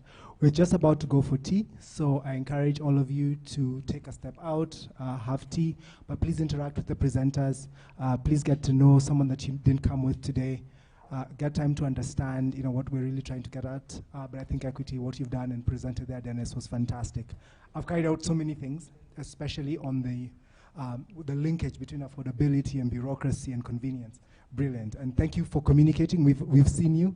We've seen the 36% growth in net profit. We've seen the 99% of transactions digital. We're seeing that. Keep communicating. It's inspiring us and moving the industry forward. What is convenient is expensive. What is affordable is very bureaucratic. No, that was such powerful words. I think for me what stood out is the fact that this group that we're talking about is not homogeneous. They have different needs, aspirations, different attitudes towards tech, different things they're willing to try or have tried. And so it's really important to understand them holistically to design a solution that works for them. Correct. And if I hear them correctly, 3 things stand out: trust, affordability, and literacy when it comes to the low usage of DFS amongst the women who trade in the open air markets and the cross-border trades.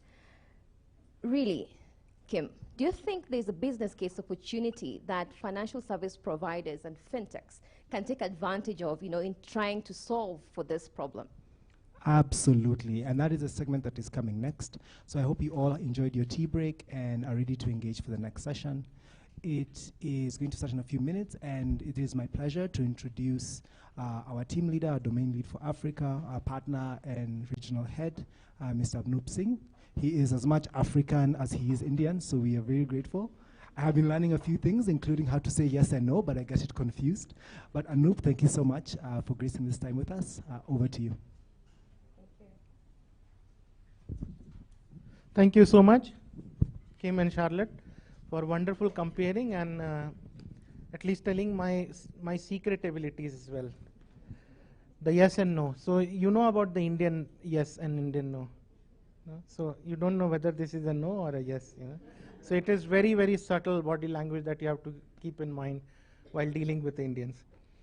Anyway, so thank you so much for being with us. I know we are slightly delayed, but I think this was the meat of the event, bringing together really, really strategic people, 6 strategic people that we are going to have as our panelists, so that then they can talk about what is the business case that they see in focusing on women, micro and small entrepreneurs. So I would like to invite the 6 panelists, one after another. I'd like to give a very brief introduction of theirs. Most of them do not need any introduction at all because they have lived and breathed financial inclusion and micro enterprise focus for at least 15 to 20 years. So I'll start first with Dr. Darrell Collins. Dr. Darrell is the CEO and founder of Decodis. Decodis is a social research firm that creates tech-led customized data capture and analysis to elevate the voices of vulnerable population. Dr. Darrell is also known as the author of the acclaimed Portfolios of the Poor book. If you work in financial inclusion, it is a must. You must read that book. She holds a BSc and MSc in economics from London School of Economics and a PhD from New York University, and she's coming all the way from US just to grace this event. So thank you so much, Dr. Darrell. Please have a seat.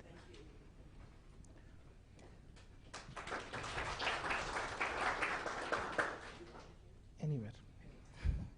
Next up, we have Catelyn Tobin. She's the Executive Director of Moonbridge Inclusive Solution. She's a global financial inclusion consultant with deep private and public sector experience. She has the expertise in identifying and distilling actionable insights around women's financial needs and preferences. She has previously worked with Women's World Banking, Johnson & Johnson, Revlon, and Unilever. Welcome, Catelyn. She's also coming all the way from US. So before I move on to other panelists, both Catelyn and Dr. Darrell have been working with us. They are our strategic advisors on this project and have been guiding the team, which was able to do the financial diaries and collate information, convert them into insights, and then use those insights to create solutions that would work for the women, micro and small entrepreneurs. Next up, we have Anataria. Anataria is the Director Business Competitiveness for Trademark East Africa. She is a trade and development professional with experience in the areas of market system and private sector development. She is currently leading the business competitiveness portfolio at Trademark East Africa. For those who don't know Trademark East Africa, it is a not-for-profit company which works with East African countries' institutions, national governments, business, and civil society organizations to promote prosperity through trade in East Africa. She will be bringing the trade perspective, specifically the cross-border trade perspective, to our panel. Welcome, Dr. Anataria. Next, we have Tamara. So Tamara is the CEO of FSD Kenya. She has more than 20 years of experience in financial inclusion space. She has been involved with many digital innovations, including digital savings and credit, mobile health, mobile treasury bonds, mobile agriculture finance, merchant payments, and mobile bank payment. She has served on MCOPA's board for 5 years. She's now a member of their credit committee. Prior to FSD Kenya, Tamara spent 7 years at the Bill and Melinda Gates Foundation, managing a global portfolio of grants and loans supporting financial service providers reach poor people with digital financial services. She has also spent 10 years with the CGAP consultative group to assist the poor, housed at the World Bank. Welcome, Tamara.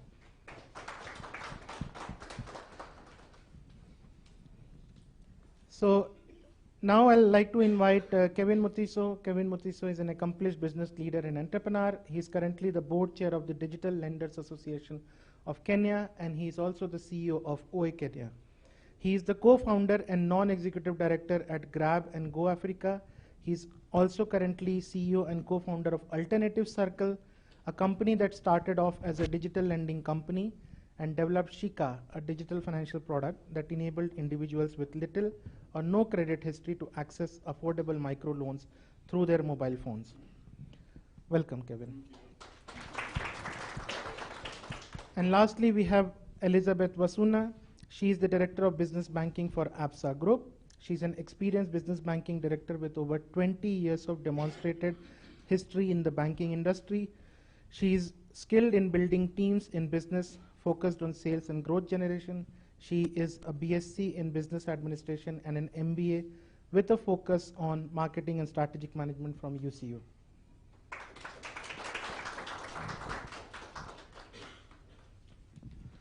Thank you so much, all our panelists. The format of this panel discussion, we have made slight tweak to the whole format. So what we'll do is, I'll start off with a framing statement and then invite two of you to talk about very specific focus area. So here we have Dr. Darrell and Catelyn, who would be talking about the demand side insights. Then we have Anataria and Tamara, who would talk more from the perspective of associations and a facilitation, a market facilitation, a market conduct. And then we have from representing the financial service providers, we have Kevin and Elizabeth, who would represent the financial service provider, so that we are able to see a 360-degree, a holistic picture of what is happening with respect to access to financial services for women, micro and small enterprises in Kenya. So I'll start first with Catelyn and Darrell. The framing statement that I have is product development for women, micro and small enterprises operating from open air and cross-border markets bring unique opportunities and challenge. So the first question that I have for Darrell is, what are the unique financial needs of the women, micro and small enterprises that are operating from open air and cross-border market that financial institutions must consider as they're building their financial products? And we also heard from what Rahul presented that these segments are not monolithic. There's a lot of nuances that is there. How would financial institutions be able to capture all those nuances? So over to you, Darrell. Okay, so I have the privilege of having looked at the results presentation twice. So I was able to absorb a little bit more of the findings to really reflect on this question. And also, listening to the ladies this morning gave me an additional perspective that even then I didn't have, because both of you were just so articulate about making sure that we understood some of the barriers that you were facing and some of the motivations behind your business. So part of what I want to do, given that this is also just the start of this whole study, is frame some of the problems that maybe we're seeing right now. So one of the things that demand side research needs to do, and needs to do very, very well, is to articulate the problem, is to really understand what is the diagnosis. We need to be like doctors. What is the diagnosis of the problem? And the better we can do that, the better all of the financial service providers and the policymakers can do without going down the wrong trails. And it's pretty hard. Their jobs are really hard. As researchers, we get sort of the easy part, where we get to talk to people and try to understand things. It's far harder, in my opinion, to go out and provide financial services and to push policy. So we have a lot of responsibility to try to get it right. So I just wrote down a few remarks about what I thought was really important. So first of all, I think I'm going to mostly, the way I see it, the open air traders and the cross-border traders, they share solutions, or the diagnosis of the challenge that they face. There are many that are similar, but then in my opinion, the cross-border traders have some equal and additional ones, which, to be honest, I mean, not to be so excited about a problem, but they're challenges that I think finance can, in particularly, is poised to help fix. And they're a new set of challenges, I think, that we can actually also find new particular finance solutions to. So the first comment that I just wanted to make is, I mean, just to dive right into the details, is challenges are always going to be important. They just are. They're just a big, huge engine for growth and savings. In Africa as a whole, I've looked at the financial balance sheets of low-income households and small businesses across the world, and always, if you include informal instruments, Africa, as a continent, east, west, south, I don't know as much about north, tend to have a positive net worth statement. In South America and in Asia, it is negative. And the reason is because of the chamas. People have multiple chamas, they save a lot, they depend on them heavily. They're an engine for growth. We shouldn't try to move away from them.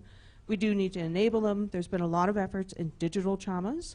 Those efforts should go forward, but in particular, the focus of those chamas should not just be in making them work better, but they should be able to cross geographical spaces so that they can get bigger and more diversified. And they need to enable a digital footprint so that there's a possibility of getting individual loans based on that type of chama participation. So those are the big things, I think, in chama digital development. And I think that's going to be important for both segments. The other thing that really frustrates me is, can we not try to do something about cash on delivery? Everywhere I see orders and client engagement from merchants through social media and even on marketplaces, yet all the goods are delivered and people tend to want to pay cash. And that just raises the expenses and it increases the risk. And I think for these two groups in particular, it would be really, really helpful to crack that code, because I think there's a ton of risk in that delivery of goods, especially any sort of manufactured goods, that only gets paid in cash at this point, and not quite as much in digital. And I think that increases the expense on very tight margin businesses. And then the third thing, which I applied to everyone, is, geez, these networks. There should be, and Dakotas is doing a project on digital portfolios of, I mean, all types of DFS plus social media, et cetera. And in Kenya in particular, there is a huge eagerness to build those networks. And those networks should be built not only for business, but also peer-to-peer learning and peer-to-peer encouragement. I feel like I'm hearing from the businesses that they don't know how to run a business when they're already doing it. And I get it, there are a lot of things you don't know, but I think real financial learning, financial literacy, happens in a peer-to-peer manner. So those networks need to be enabled. For cross-border traders in particular, and let me try to move through these pretty quickly, the exchange rate volatility is unbelievable. But finance has a way of handling that stuff. It automatically, I think about forward markets, at least to make that exchange rate stable, even if it doesn't help to actually move it around. And so it just seems to me, especially with the partners that you're working with, surely mass market can be talking to any sort of cross-border trade and trying to map together a facility that enables some sort of pegging of exchange rates.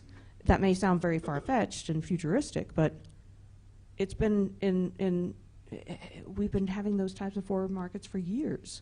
So why not apply them here? And then lastly, it just seems to me that we do need to think very hard, and this is getting a little bit away from DFS, but trying to run a business off a smartphone, I mean, smartphones are awesome, but, and even off mobile data, it makes a huge difference to actually have continuous data that's uninterrupted and to be working off a larger screen. And so finding some way to upgrade that tool eventually into the future, I think then that's when you can really bring on a whole bunch of business information, business intelligence, vendor tracking, et cetera. So again, speaking a bit more into the future, but that's, I think, going to be another important point. Thank you. So the key takeaway that I'm taking from here is that chamas are going to be important because of the positive network effect that we see in Africa. Then the P2P, because women specifically learn in P2P kind of settings and the networks. Cash on delivery is a great idea, and then exchange rate volatility is something where financial institutions need to focus upon. Moving on to you, Catelyn, basis the work that you have been doing on designing DFS initiatives, the question that I have for you is how to successfully develop and implement DFS initiatives, specifically for the open air market and cross-border traders? And then is there a role of partnership and collaboration in that game? Thanks. So if we think of digital as a pathway, it's a means, it's not the end.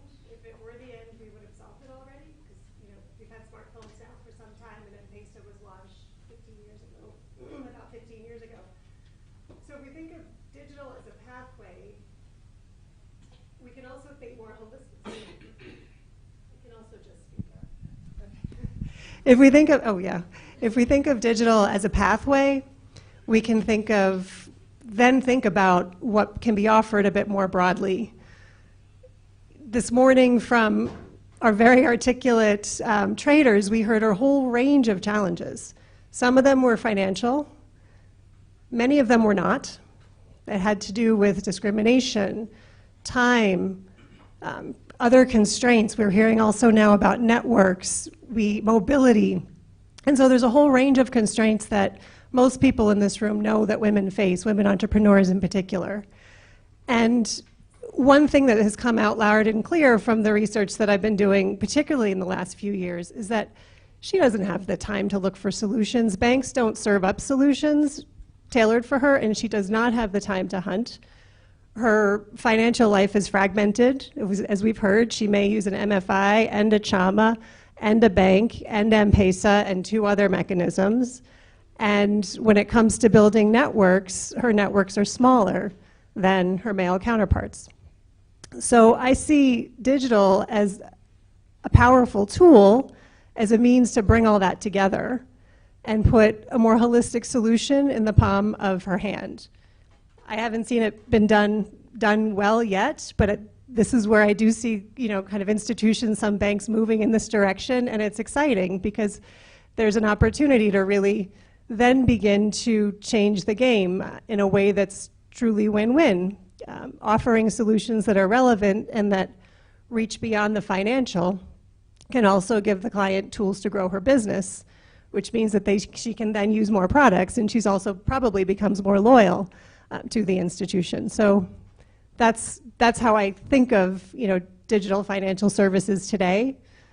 And in terms of how to do it, MicroSave is kind of teaching us how to do it in many ways, but starting with the data, I would start with quantitative data, sex disaggregated quantitative data in your own portfolio. Track the 2, track by gender, where are the gaps, where are the differences in usage, where are the women, where are they not? Which segments are you interested in? Determine the segments and then go out and put her at the center and have the conversations to articulate the problem and go from there. So that's kind of where I see the potential of DFS to serve open market and cross-border MSEs. And then in terms of partnerships, huge opportunity for partnerships. I mean, M-Pesa was started through a collaboration between DFID and Vodafone. So there are 2 kind of ways to think of partnerships. There are probably many, but I'm going to talk about 2. One is developing the innovation itself, and then the other is building the ecosystem. So developing the innovation is risk. It takes risk. I mean, the segment is kind of unknown and not seen as particularly lucrative on the part of banks, and really spending the money on the innovation is expensive, and that's a risk. That's where wonderful partnerships can come in that can help fund that innovation, pilot, test it, and validate it. Then once we have a use case, a business case that's been validated, we're not any longer really talking about financial services, we're talking about a holistic suite of solutions. And Anataria here from Trademark East Africa told me today that they have an app that's designed for cross-border traders to do their bookkeeping on their smartphones, and that is going to be open source. So there may be ways to figure out exactly what's needed and integrate it again in a way that's win-win, so that the partner is also gaining clients and sending clients, and clients are benefiting in both ways. And so that's one way to think of it. Non-financial services is one. There are plenty of others as those needs arise, and as perhaps the organization starts with the basic product that cuts across 3 different segments, And over time, you begin to tailor as you see which ones are more sophisticated or which ones have very specific needs, and there's a big enough market to, to meet that. So that would come. But I see partnerships as incredibly valuable in both developing the innovation, proving the business case, and then also building out that ecosystem, because that is where I think the magic can happen, so to speak, in terms of really moving the needle. Thank you. Great point. So I think I'll take first one, which Catelyn did talk about, the fragmented financial lives. We are seeing the same from different markets. It's not only in Kenya, but in other markets. So in India, a typical cow, which can be seen as a productive asset, costs somewhere between $900 to $1,000. And a woman has to patch at least 3 loans to be able to buy that one productive asset. You can't break the cow or cut and only have the leg this time and the belly this next time and so on. That's point number one. The second point on the innovation and creating the ecosystem. What we have seen as an example is that partnerships really work, and I'll not name the institutions, but in Kenya, we have supported 2 institutions, one that built solutions, digital transformation solutions on its own, went the full mile, and it took them 24 months to break even, while the other one, which actually partnered with institutions and was able to do it in 8.5 months. So there are examples of the partnership. Great, so moving on swiftly to you, Anataria. We did talk about chamas, and Rahul did mention that cross-border traders usually prefer chamas. So the statement that I have is trading across borders bring unique nuances that need to be considered in developing new financial products. And the question that I have is, we know that Trademark East Africa has been working on promoting women's collectives who are working in the cross-border trade. So how is that approach helping address the constraints of WMSEs? And are there any financial constraints that are not being able to be addressed or leveraged or resolved because of that approach that you are using at the cross-border? Thanks, Anup, for that. So as maybe just to give a brief introduction to what Trademark East Africa does. So Trademark is a not-for-profit organization that works across Africa. We initially started in East Africa, so we were formerly known as Trademark East Africa. We are now Trademark Africa, as we are opening up offices in West Africa. So our main mandate is trade facilitation and looking at boosting prosperity through trade.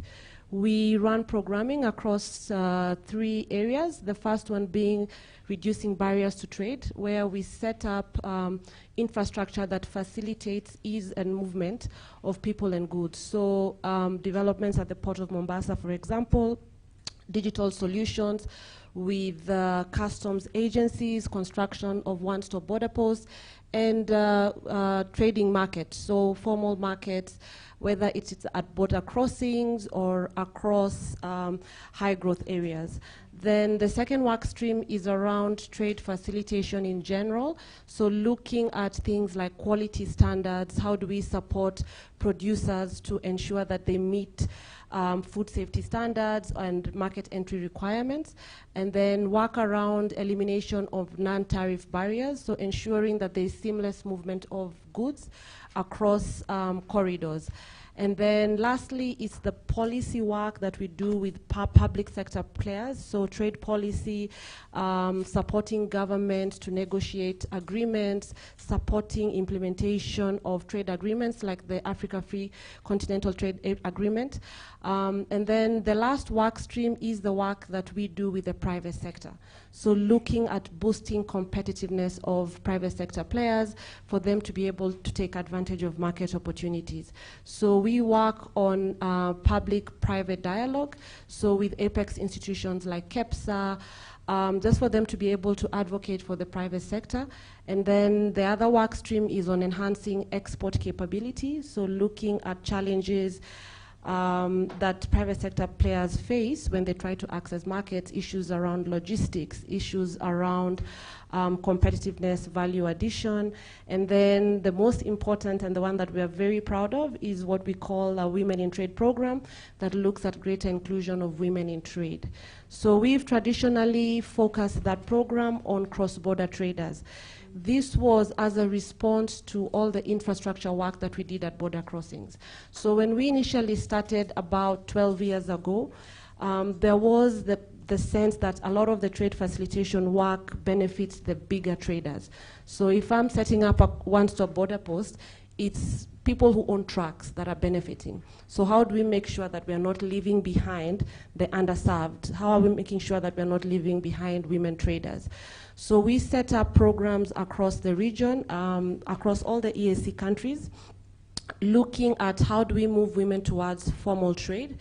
So a lot of them at that time were crossing borders through Panya routes. It wasn't safe, it was expensive, but it was the only option that they felt they had at that point. So the bulk of our work at that point was around sensitization and capacity building, getting them to have the right information on what is required for them to cross borders. There are a lot of incentives that have been put forth by government to ensure that small traders are able to benefit from trade agreements. So within the EAC, for example, if you're a small trader and you're moving goods less than $2,000, there's no tax that comes with that. A lot of the small cross-border traders don't even get to that amount, but they don't know about it. And unless you're formal, there is no way for you to take advantage of such incentives that have been put in place. So it was upon us to actually raise awareness on that. So we've had significant success in countries just because of cultural differences. There are some aspects that work, others don't. So in Rwanda, for example, the cooperative movement is very strong because it's governed well. There are policies that actually work. In Kenya and Uganda, DRC, we struggled a bit just because of the accountability mechanism, whereby if there's an issue within a cooperative, what happens then? If a member, for example, takes a loan from the cooperative and disappears, what mechanism do they use to actually try and get back the money that they've lent, money that belongs to the other members? So as long as these structures are not in place, it makes it difficult for the collective movement to actually work. But that doesn't mean that the private sector players stop using these mechanisms. So in Uganda, for example, why cooperatives have not really been successful, associations have. So we've worked on establishing associations of women traders that then work on a membership basis. So they've changed and grown to the extent where they're also able to lend. And I think that comes to the informal lending structures that have already been discussed, is how do we then leverage these existing mechanisms to ensure that there's more inclusive lending to women. So there is a cooperative, an association of small cross-border traders in Uganda that started as an association. They work off the Busia border and have now registered as a SACCO. So the need that we see on the ground is these structures that are coming up organically. How do we make sure that we are supporting them to be sustainable, and also that they are able to meet the regulations that are set when it comes to lending? Because they emerge on a needs basis, but they then get a lot of buy-in because the members feel that they've contributed themselves, and therefore gives it a stronger case for them to actually succeed. But they need a lot of capacity building. So the way they structure their loans, for example, their mentality on, what's a risky member to lend to, the thresholds for lending, it's not their core bread and butter. So they're winging it, for lack of a better word. So building these instruments that already exist, whether it's from chamas or from SACCOs that are just emerging, how do we make them more sustainable and make them work for their members? I think for us, the other lesson that is also coming is that as Trademark, we've tried to ensure that interventions that we run are holistic. So we have a very strong trade focus. We look at it from a capacity building component, technical assistance, access to markets where we strengthen market linkages. We take traders directly to the market to build these networks. We've not traditionally focused on access to finance because we always assume there are other players in the market that are doing that. But what then happens is there is a disconnect between all the work, the beneficiaries that we've been able to reach. So at the moment, Trademark has close to 300,000 women traders that we work with. But that's as Trademark. So there are other development partners doing access to finance who would benefit from this network, but because we haven't really engaged, then that's a lost opportunity. Because we have a clear understanding of what their needs are, we bring in that technical assistant aspect that we invest in. So for example, as a bank, when you're going out to lend or you're hesitant about lending to a small trader because they are quote unquote risky, we have that background information, we've profiled them, we've segmented them, that we are able to share to help inform the type of products that financial service providers are able to come up with. So the need for partnership is something that I would really like to stress.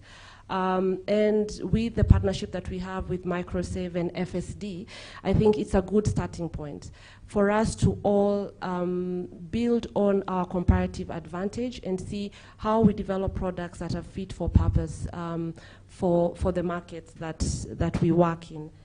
Then I think lastly is we also see the importance of access to market information. So not just markets of where I'm selling and buying, but also what are some of the services that exist in those markets. Logistics has been mentioned as a big concern, but there are opportunities where you're able to aggregate services to lower the cost. But unless this market information is there, it's very difficult to come up with solutions that then support small traders. So we've developed a digital platform that basically started as a way for us to share market information on requirements for crossing borders, prices, service providers. So if you want a tracker, for example, who's operating between Busia and Nairobi, that then you're able to get contacts on how to go about that and negotiate. And then as we were doing the user training assessment, we engaged women traders just to see, does this app work? Would this solution work for you?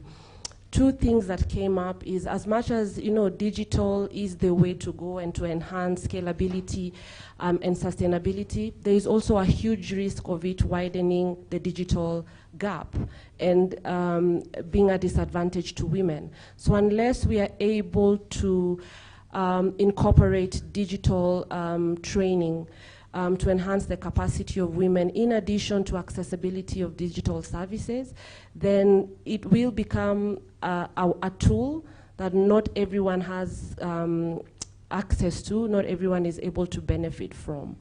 Then the second thing, similar to the financial diaries, is when we went to engage the women, you would ask them things like, okay, what do you look for in an app? Very general things that you go and dig deeper and ask. So if you're looking to get a loan, what makes you think that that type of loan is exactly what you need? So going back to record keeping, them being able to actually put down transactions. Because it's very easy for me to pick up as a trader what I feel is core expenditure. But there are those small things, airtime here, I've paid for a border guy to bring something from the market that I needed very fast. Those costs are normally not recorded. But at the end of the day, they have a huge implication when you aggregate those costs to the actual performance of a business. So, and the decision making that traders actually go into based on the records that they have. A lot of small traders keep these records in their heads. So when they go back to a banking, to their banks or to a service provider, explaining and downloading everything that is happening in their business becomes a challenge. So we put in a bookkeeping component within the platform. For us, it's to support the traders and also kind of drive traffic towards the app. But it's something that is functional, and if it works after the pilot phase, it's something that we're then able to partner and engage, say, microfinance or banks and say, look, this is a resource that you can use to actually kind of profile and tell the performance of businesses without necessarily having them show you their books that don't exist. So looking at how we leverage digital tools to actually provide visibility of business performance for small traders will be important. So I'll stop there and then I can answer any questions. Thank you so much. It was very insightful and comprehensive around, and good to know that now Trademark is expanding beyond East Africa. So we'll now correct it and say Trademark Africa, not East Africa. Thank you so much for that response. Moving on to Tamara. So Tamara, the statement, the framing statement that we have is financial service providers struggle with a mix of demand side, supply side, policy and regulatory challenges in designing products for WMSEs operating from open air and cross-border market. So because you sit on Treasure Trove and because the role that FSDK plays in market facilitation and development, you have a good understanding of what are the prominent gaps that are there in demand and supply of financial products and services, and then what policy measures and technical support are required and are being carried out to resolve some of the policy and regulatory bottlenecks.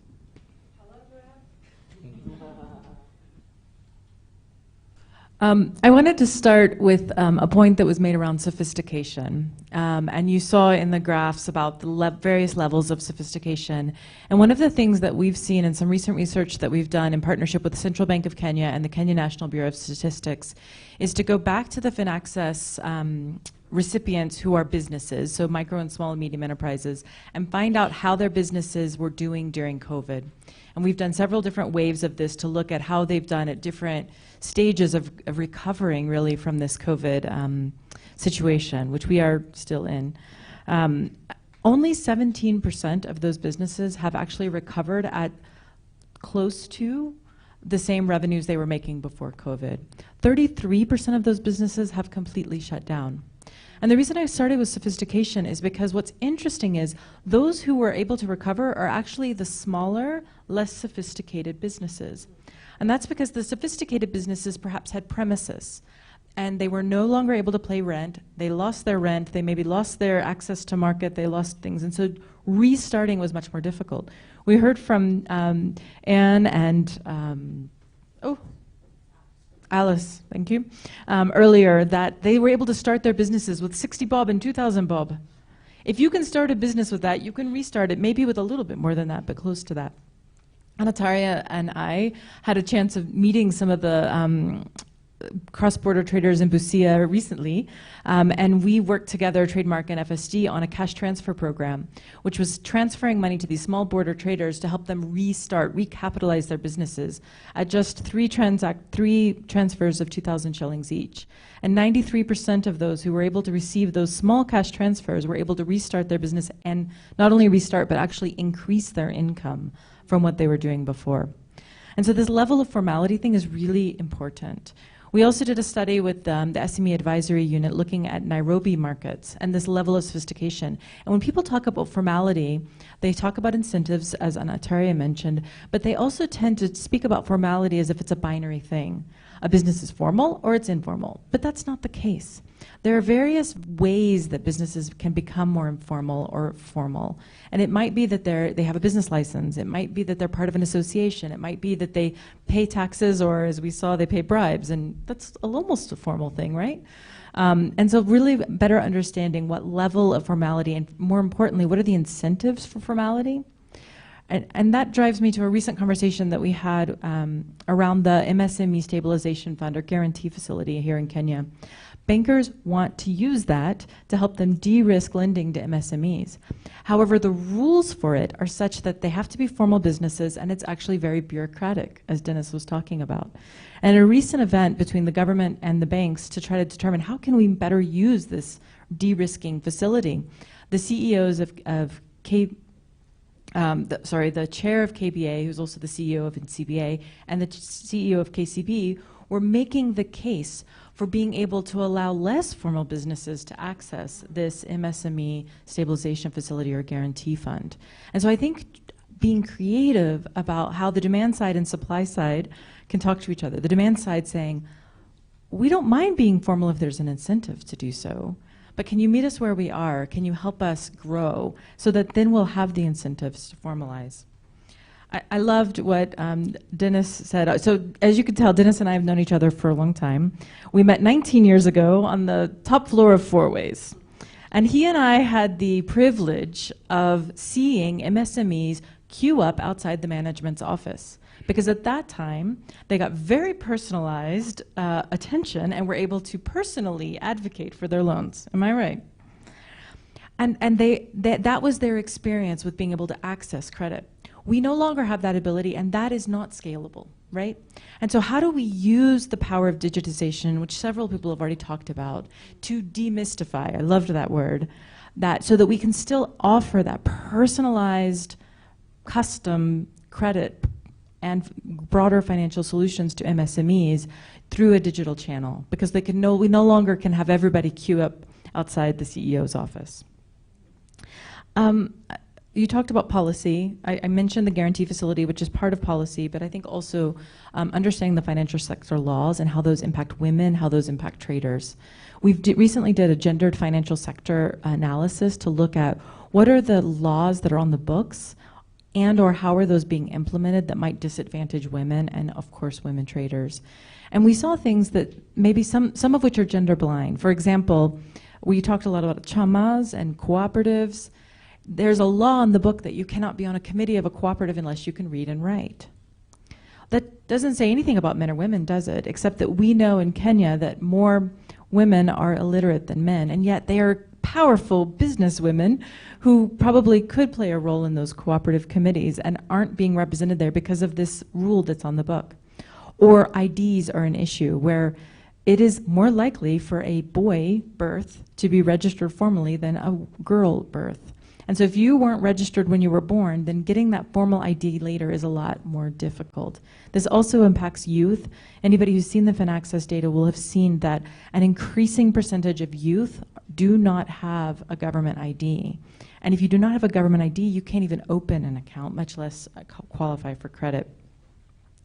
Maybe finally, the thing I'd like to talk about is this idea of understanding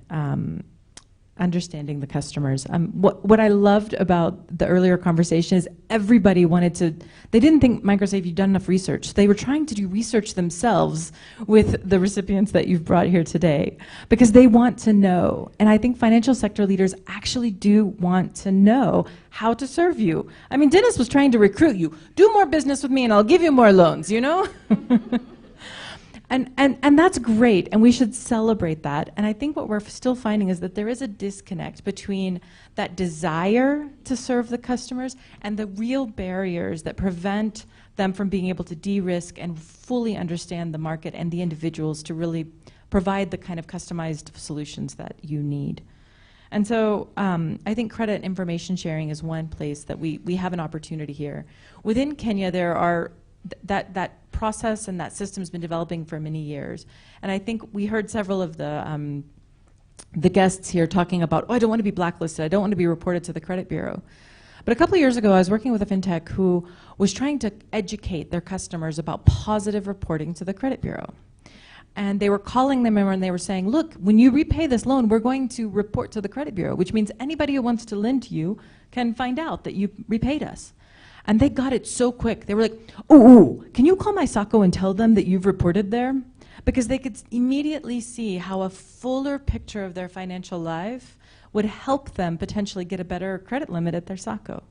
And so I think what we need to have apps like what Anataria is talking about that capture these trader flows, things that you were talking about that really unveil the business that's happening, the business potential that MSMEs, that cross-border traders, that open-air traders have, and then help the financial service providers who want to serve these customers to really overcome the barriers that they face, even within regulation, to be able to fully serve them. And so I think that is all I wanted to say, except that there is a lot of research that is happening around MSMEs. There's segmentation research I just learned about but haven't seen. There's Small Firms Diaries, which Elizabeth is an advisor on, that's happening not only in Kenya but across the world. And so there's these opportunities to have research talk to each other, and really that we can collectively learn together so that we can not only identify the problem, as Dr. Collins suggested, but figure out what those solutions are, because that right now is the gap. Thank you. Thank you so much. Very good insights. I think I really like the point on formalization, which has to be a bit tiered, bit nuanced, and good to hear that financial institutions are thinking about incorporating that in their methodology and not get into the binary black and white, 0 and 1 of whether you are formal or not. I'll break the protocol and ask one question. Having looked at the fin access over the years, we see that the financial health is deteriorating. There are reasons, we know. One reason is that there was interest rate cap, which just kind of ignored the entire micro and small enterprise sector. Then there came COVID. What advice as a market facilitator would you like to give to the financial institutions so that they start thinking about financial health of the borrowers as well? When we present the FinAccess data, and you can see that financial inclusion has grown tremendously in Kenya from 2005 to 2021, we always barely even take a breath before also saying, and yet financial health has decreased during that same time. And so financial access is not enough. And I think what you've been hearing from everyone on the panel is that access is only good if it actually helps you do the things that you need to do. And so I think it's a real wake-up call for financial service providers to say, okay, people are accessing our services, but they're not good enough to help them manage day-to-day, invest in the future, and deal with risk. And so how can we understand the real needs and help people deal with those financial shocks that occur, that help them really seize those opportunities? And I don't have the answer, Anup. I wish I did. But what I'm really proud of Kenya for is that not only the financial sector regulators, the researchers, and the financial service providers are getting real about this question and trying to find out what's behind that. I do think that in the most recent survey, a big impact was the economic situation. And when the economic situation is worse, it's hard for anybody to be financially healthy. But still, it begs the question, why isn't finance more useful? Thank you so much. So I'll move on to the financial service providers side now. The first question will be to Kevin, but before I ask this question to Kevin and then move on to Elizabeth, the statement that I have is the rapidly changing business environment has further increased challenges in meeting the financial needs of women, micro and small enterprises operating from open air and cross-border markets. We need multi-pronged strategies to facilitate their recovery and growth. To add to it, just like what Tamara said, the access problem has been resolved. How do we resolve the usage and quality of financial services problem? So Kevin, to you, the first question that I have is, how do we design better products that target the needs of open air and cross-border traders? And as we design and implement those products, it also takes care of the regulatory requirements that are there. Thank you very much for that, Anup. So I'll start by just pointing out what the traders in the room spoke about when they were being asked questions. And the key insight I gained from listening was access and ease of access. So I'd rather go to a Shylock because they're there, rather than use any of the other solutions that may be available, say on the smartphone, MFI or bank. And so the question there is, what is the Shylock doing better than we are doing? And I think it may seem obvious, but it's actually a question that we as service providers need to ask ourselves and go deeply.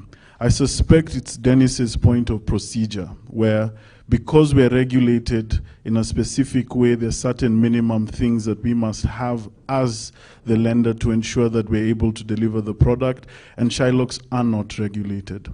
I think the other key reason that we may not be able to compete yet with the Shylock is because of the formalization issue, where we argue at different spaces that formalization in Kenya is to the detriment of the entrepreneur. Why? Because as soon as I start selling something, all my goods have a 16% VAT on them. Therefore, I'm uncompetitive in the marketplace. And so there's no real reason for me to become formal as an entrepreneur, regardless of the space I play in. So that's, I think, point number one. We need to find a way to solve for the VAT. Perhaps it's finding a way where the national tax policy has a moratorium for certain types of businesses not paying VAT so that they remain competitive. And as a result, then we, the financial institutions, can then cater to them in a more appropriate way. The second thing that I noted was we are not giving the amount required. So I need 10,000 shillings, I get 2,000. I need 100,000 shillings, no one will give me 100,000 shillings off the bat. And there's a word and phrase she used in Swahili that I really liked, which is, we will share the profit with them, right? And so it is approaching business with the informal trader as a partner to their business rather than a financial solutions provider or a loan provider. And so perhaps the solution here is, and maybe, to Tamara's point, not all these solutions are scalable, but will give us insight into how to get to a solution that is. And so it's sitting down for 3 to 6 months with the different traders as financial institutions in a given area. I loved your report because you said where the large and the small are, so we as institutions can then decide what type of actor we want to work with, and sort of take our time understanding the different businesses and sort of figuring out, okay, what do we need to capture when and where, and then give the financial solution as a partner. So that's point number 1 and 2. So the other thing that I realized was misinformation.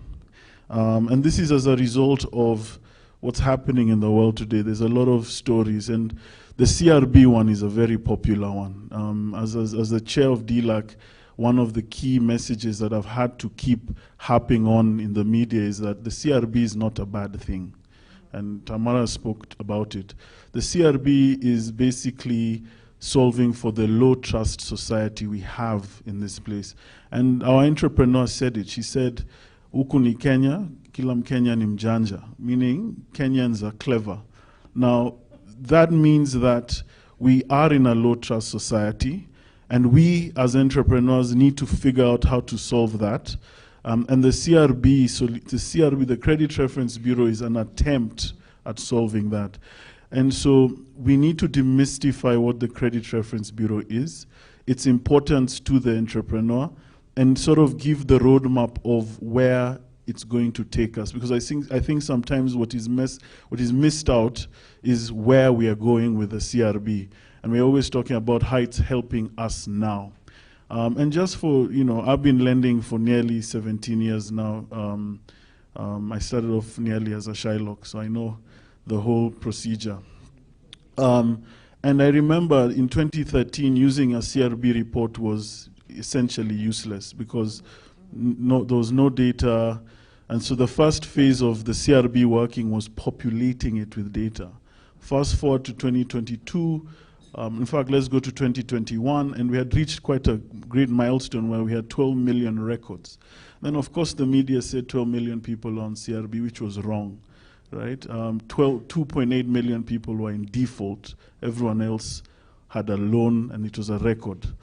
Unfortunately, because of that bad publicity and the lack of coordination, and no one's fault, the regulator then saw it fit to then take away the ability for small lenders, or what we call digital lenders or non-regulated lenders, from accessing and submitting data to the Bureau. What that did then created gaps.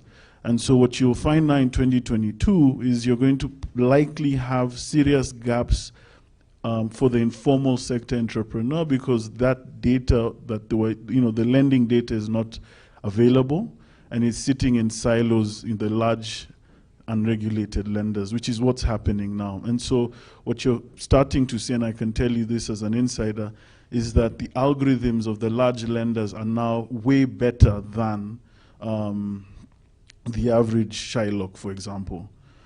So we need to solve the CRB and, of course, educate the entrepreneur on its importance. And I think we need to sort of give a vision of what this CRB could be for us. Because low trust is a real problem, not just in entrepreneurship. I know as Kenyans you can relate. And then, of course, I think the final point is, the final 2 points are capital related. So the cost of capital for non-bank institutions is high, right? So I was telling Dennis just a few minutes ago, there's a perception that digital lenders and banks are fighting, but the truth is we are not. We actually need their lending, their money, because they lend to us in shilling. A lot of the people who give us money end up giving us in dollar or euro. And if you've been seeing the Forex, I am taking two risks. I'm taking a risk on borrowing in dollar and then taking a risk on lending to an informal sector entrepreneur who may or may not pay me because we are not using collateral. So we have to solve for that. Now, Tamara spoke about the credit scheme, and I was in that meeting as well. And as you recall, we also asked for digital lenders to be included. But I think what's more important is we need to figure out a way to ensure that it's all inclusive. So it's not just the banks or the SACCOs or the chamas or the digital lenders solving for this cost of capital issue. It's sort of a holistic approach. And then finally, I think the obvious thing is tax. I'm not surprised that the cross-border traders said on the Kenya side, tax is higher. We all know that it is. We as digital lenders even have a court case at the moment where we're challenging a 20% excise tax. Excise, if you know, is a consumption tax. So it means that it's the one who consumes who incurs that tax. What happens is we, the digital lenders, take it out. So what has ended up happening because of these types of things is if you've borrowed 1,000 shillings, because I'm a formal entity, I have to deduct the 20% upfront. So I'm sending you, 800 shillings or 900 shillings, depending on the interest rate, which is not the amount, which goes back to that original point of this is not the amount I need, and therefore I'd rather go to a Shylock. And so DLAC, which is now, actually should have said this, we're now known as the Digital Financial Services Association of Kenya. You can ask me aside why we changed our name, but it was strategic. And our big sort of push for the next 2 years is a cohesive tax policy that ensures tax predictability, not just for us, but for the wider ecosystem. And then, of course, push for some tax incentives for industries like ours, which are the cutting edge of financial solutions and could put Kenya on a very strategic place. And that's why we are big fans of Equity Bank, whose, their current strategy is building Africa back, in a sense. And so it's initiatives like a cohesive tax policy that would be very relevant to get Africa and Kenya where it needs to be. Those are my 5 points. Thanks. Wow, great points. I mean, it resonates so much. We recently finished a work on looking at the Latin America markets and Asian markets and comparing it with African markets. The premise was, why did inclusive finance sector grow so much in Latin America and Asia, and why did it not grow in Africa? The two things that emerged from that, one was the population density in Asia and Latin America is significantly high, which means that you can put more brick and mortar branches and it becomes self-sustainable and you are able to, but the same, we don't have that kind of population density in Africa. So that pointed at the operational cost ratio. The second issue was the financial cost ratio. When we looked at the financial cost ratio, because of the low cost local currency denominated loans available in countries in Asia and Latin America, it grew. And if you don't believe me, just look at the charts of private sector credit as proportion of GDP for countries in Africa vis-a-vis countries in Asia and Latin America. Bangladesh, on an average in the last 20 years, has 44% of private sector credit to GDP.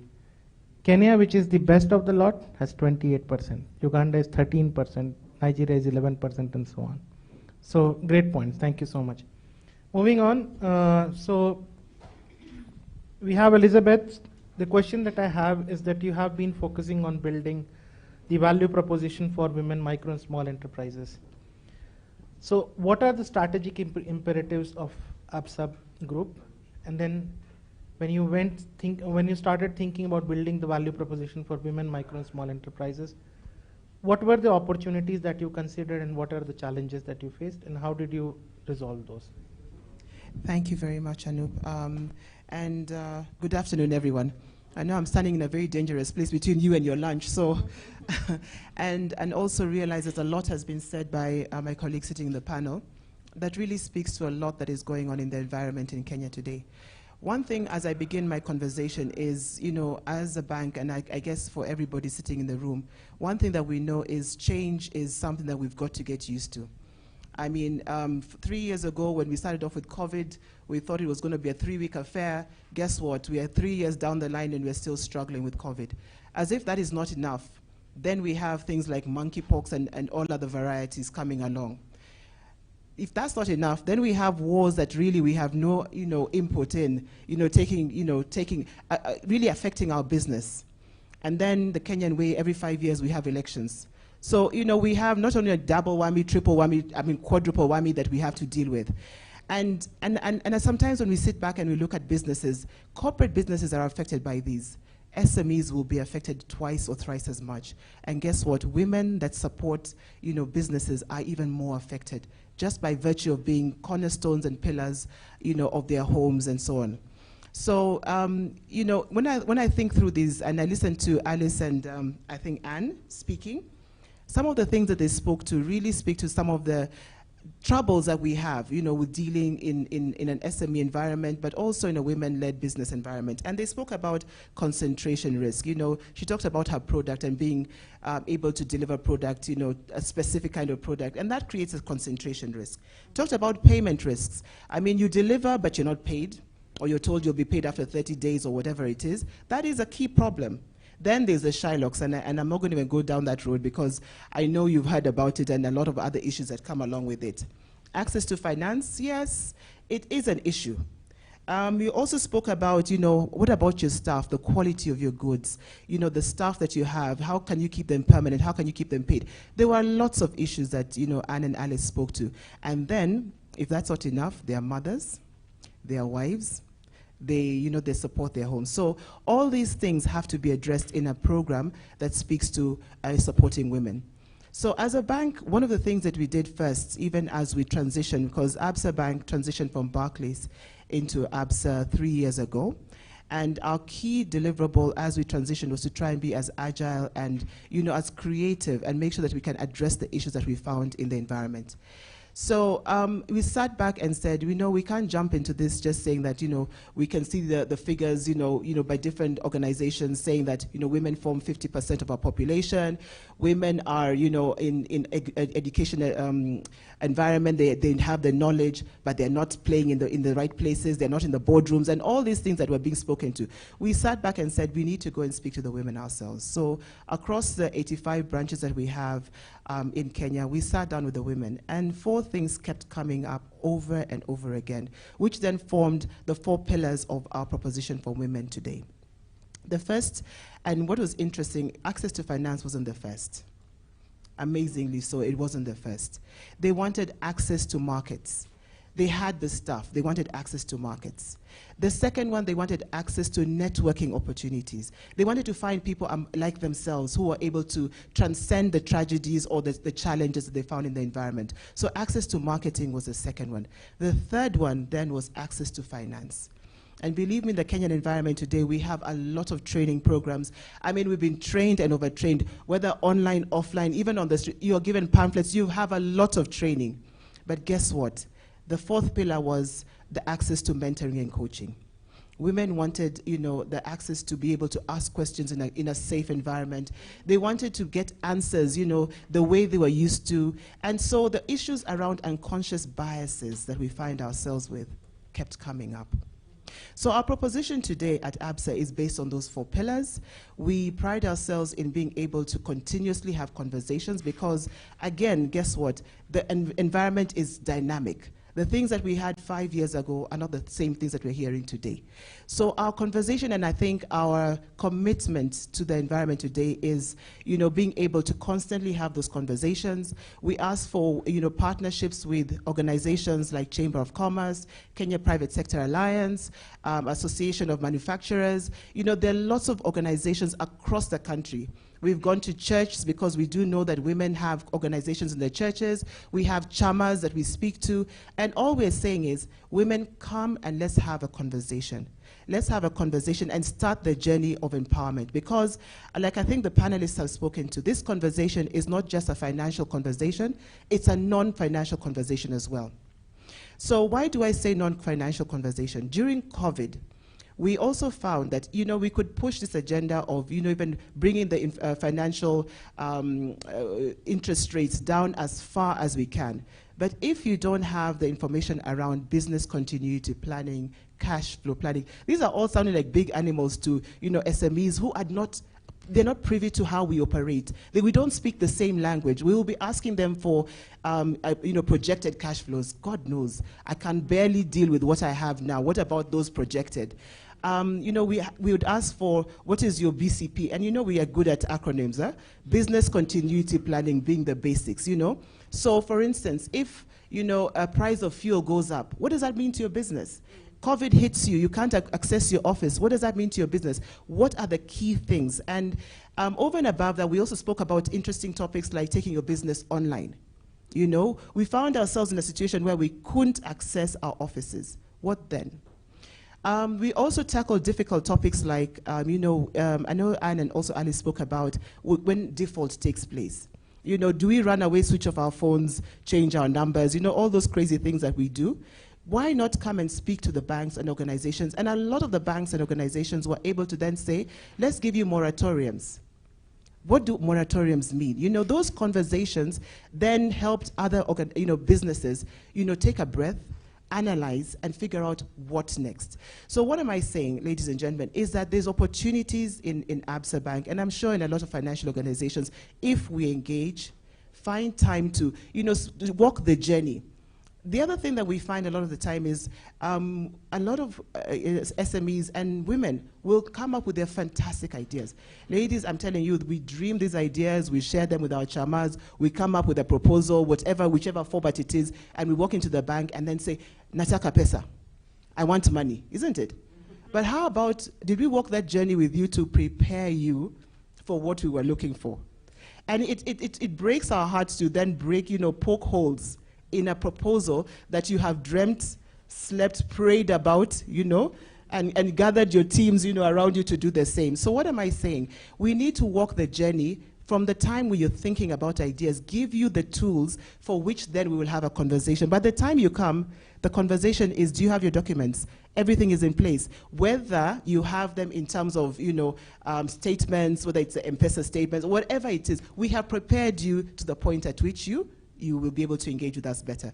So I think I'll pause there, but just to encourage the women, Alice and Anne, the one thing I picked out from you is that, I think, I forget his name now, Dennis said that, the power of being able to, develop ecosystem chains is around, if you empower one organization, you will probably get 5, down the road. But guess what? With women, you actually get 10, if not more. Women really, first of all, the people demand for us to go back and get 9 other people for us to be able to borrow, yeah? So those same 9 become the people that you share with.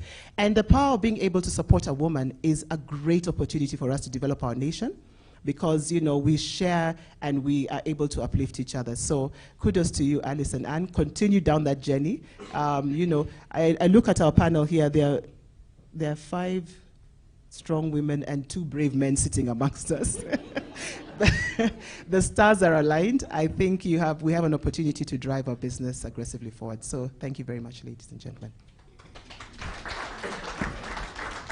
Super, thank you so much. Just to conclude, I'll give you all Twitter space, 240 characters to conclude, one sentence. Let's start from Tamara. You have a microphone? Yeah. So that the Twitterati world can pick it and put it there. Just add your name over there. I got very little. You guys use this. I'm giving you time to think. Let's stop talking about this and let's do it.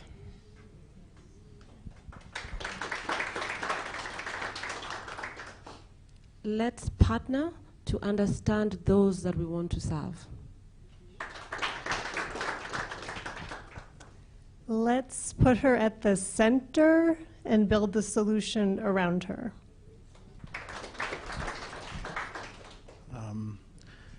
I have a soundbite because of the that I must give. So for us right now, everything is tax. So let's solve for tax together, because once we solve that, I think we are gravy.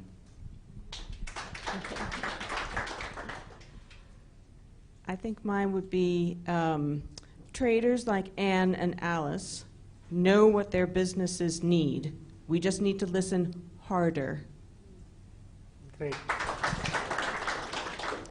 Wow, everything has been said, but over and above that, I think for Alice and Anne, dream big, work hard, stay focused, and we're here to support you.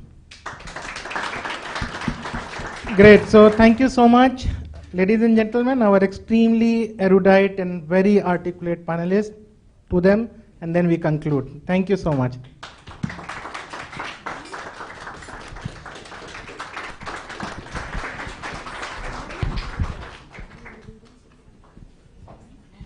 So just before we break for lunch, I would like to thank a few people who have made this possible. I'll start first with Amani and Maria from Gates Foundation, who thought about this vision that let's focus on open air market and cross-border traders. So let's give a round of applause to them.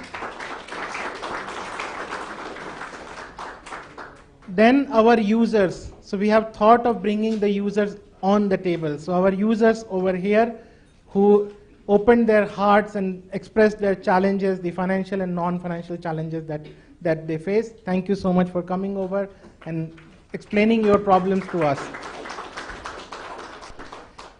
Then the next one is a big one to Dennis. Dennis is over here. For coining and phrasing, so he said conveniently expensive versus affordably bureaucratic. I would like to add 2 more. For the bankers who are here, I would like to add 2 more. One that I picked, as Kevin was talking about, which was uselessly small versus irresponsibly delivered. Think about it when you go. These are trade-offs. These are very important trade-offs to keep in mind. Then thank you to all the institutions who are presented here. Thank you for bringing your thoughts onto the table. And lastly, to my team who have been tirelessly and relentlessly working on making this program become a success. So thank you so much. I know I'm the last person between you and the lunch, so I will step aside. Thank you, everyone. Bye-bye now.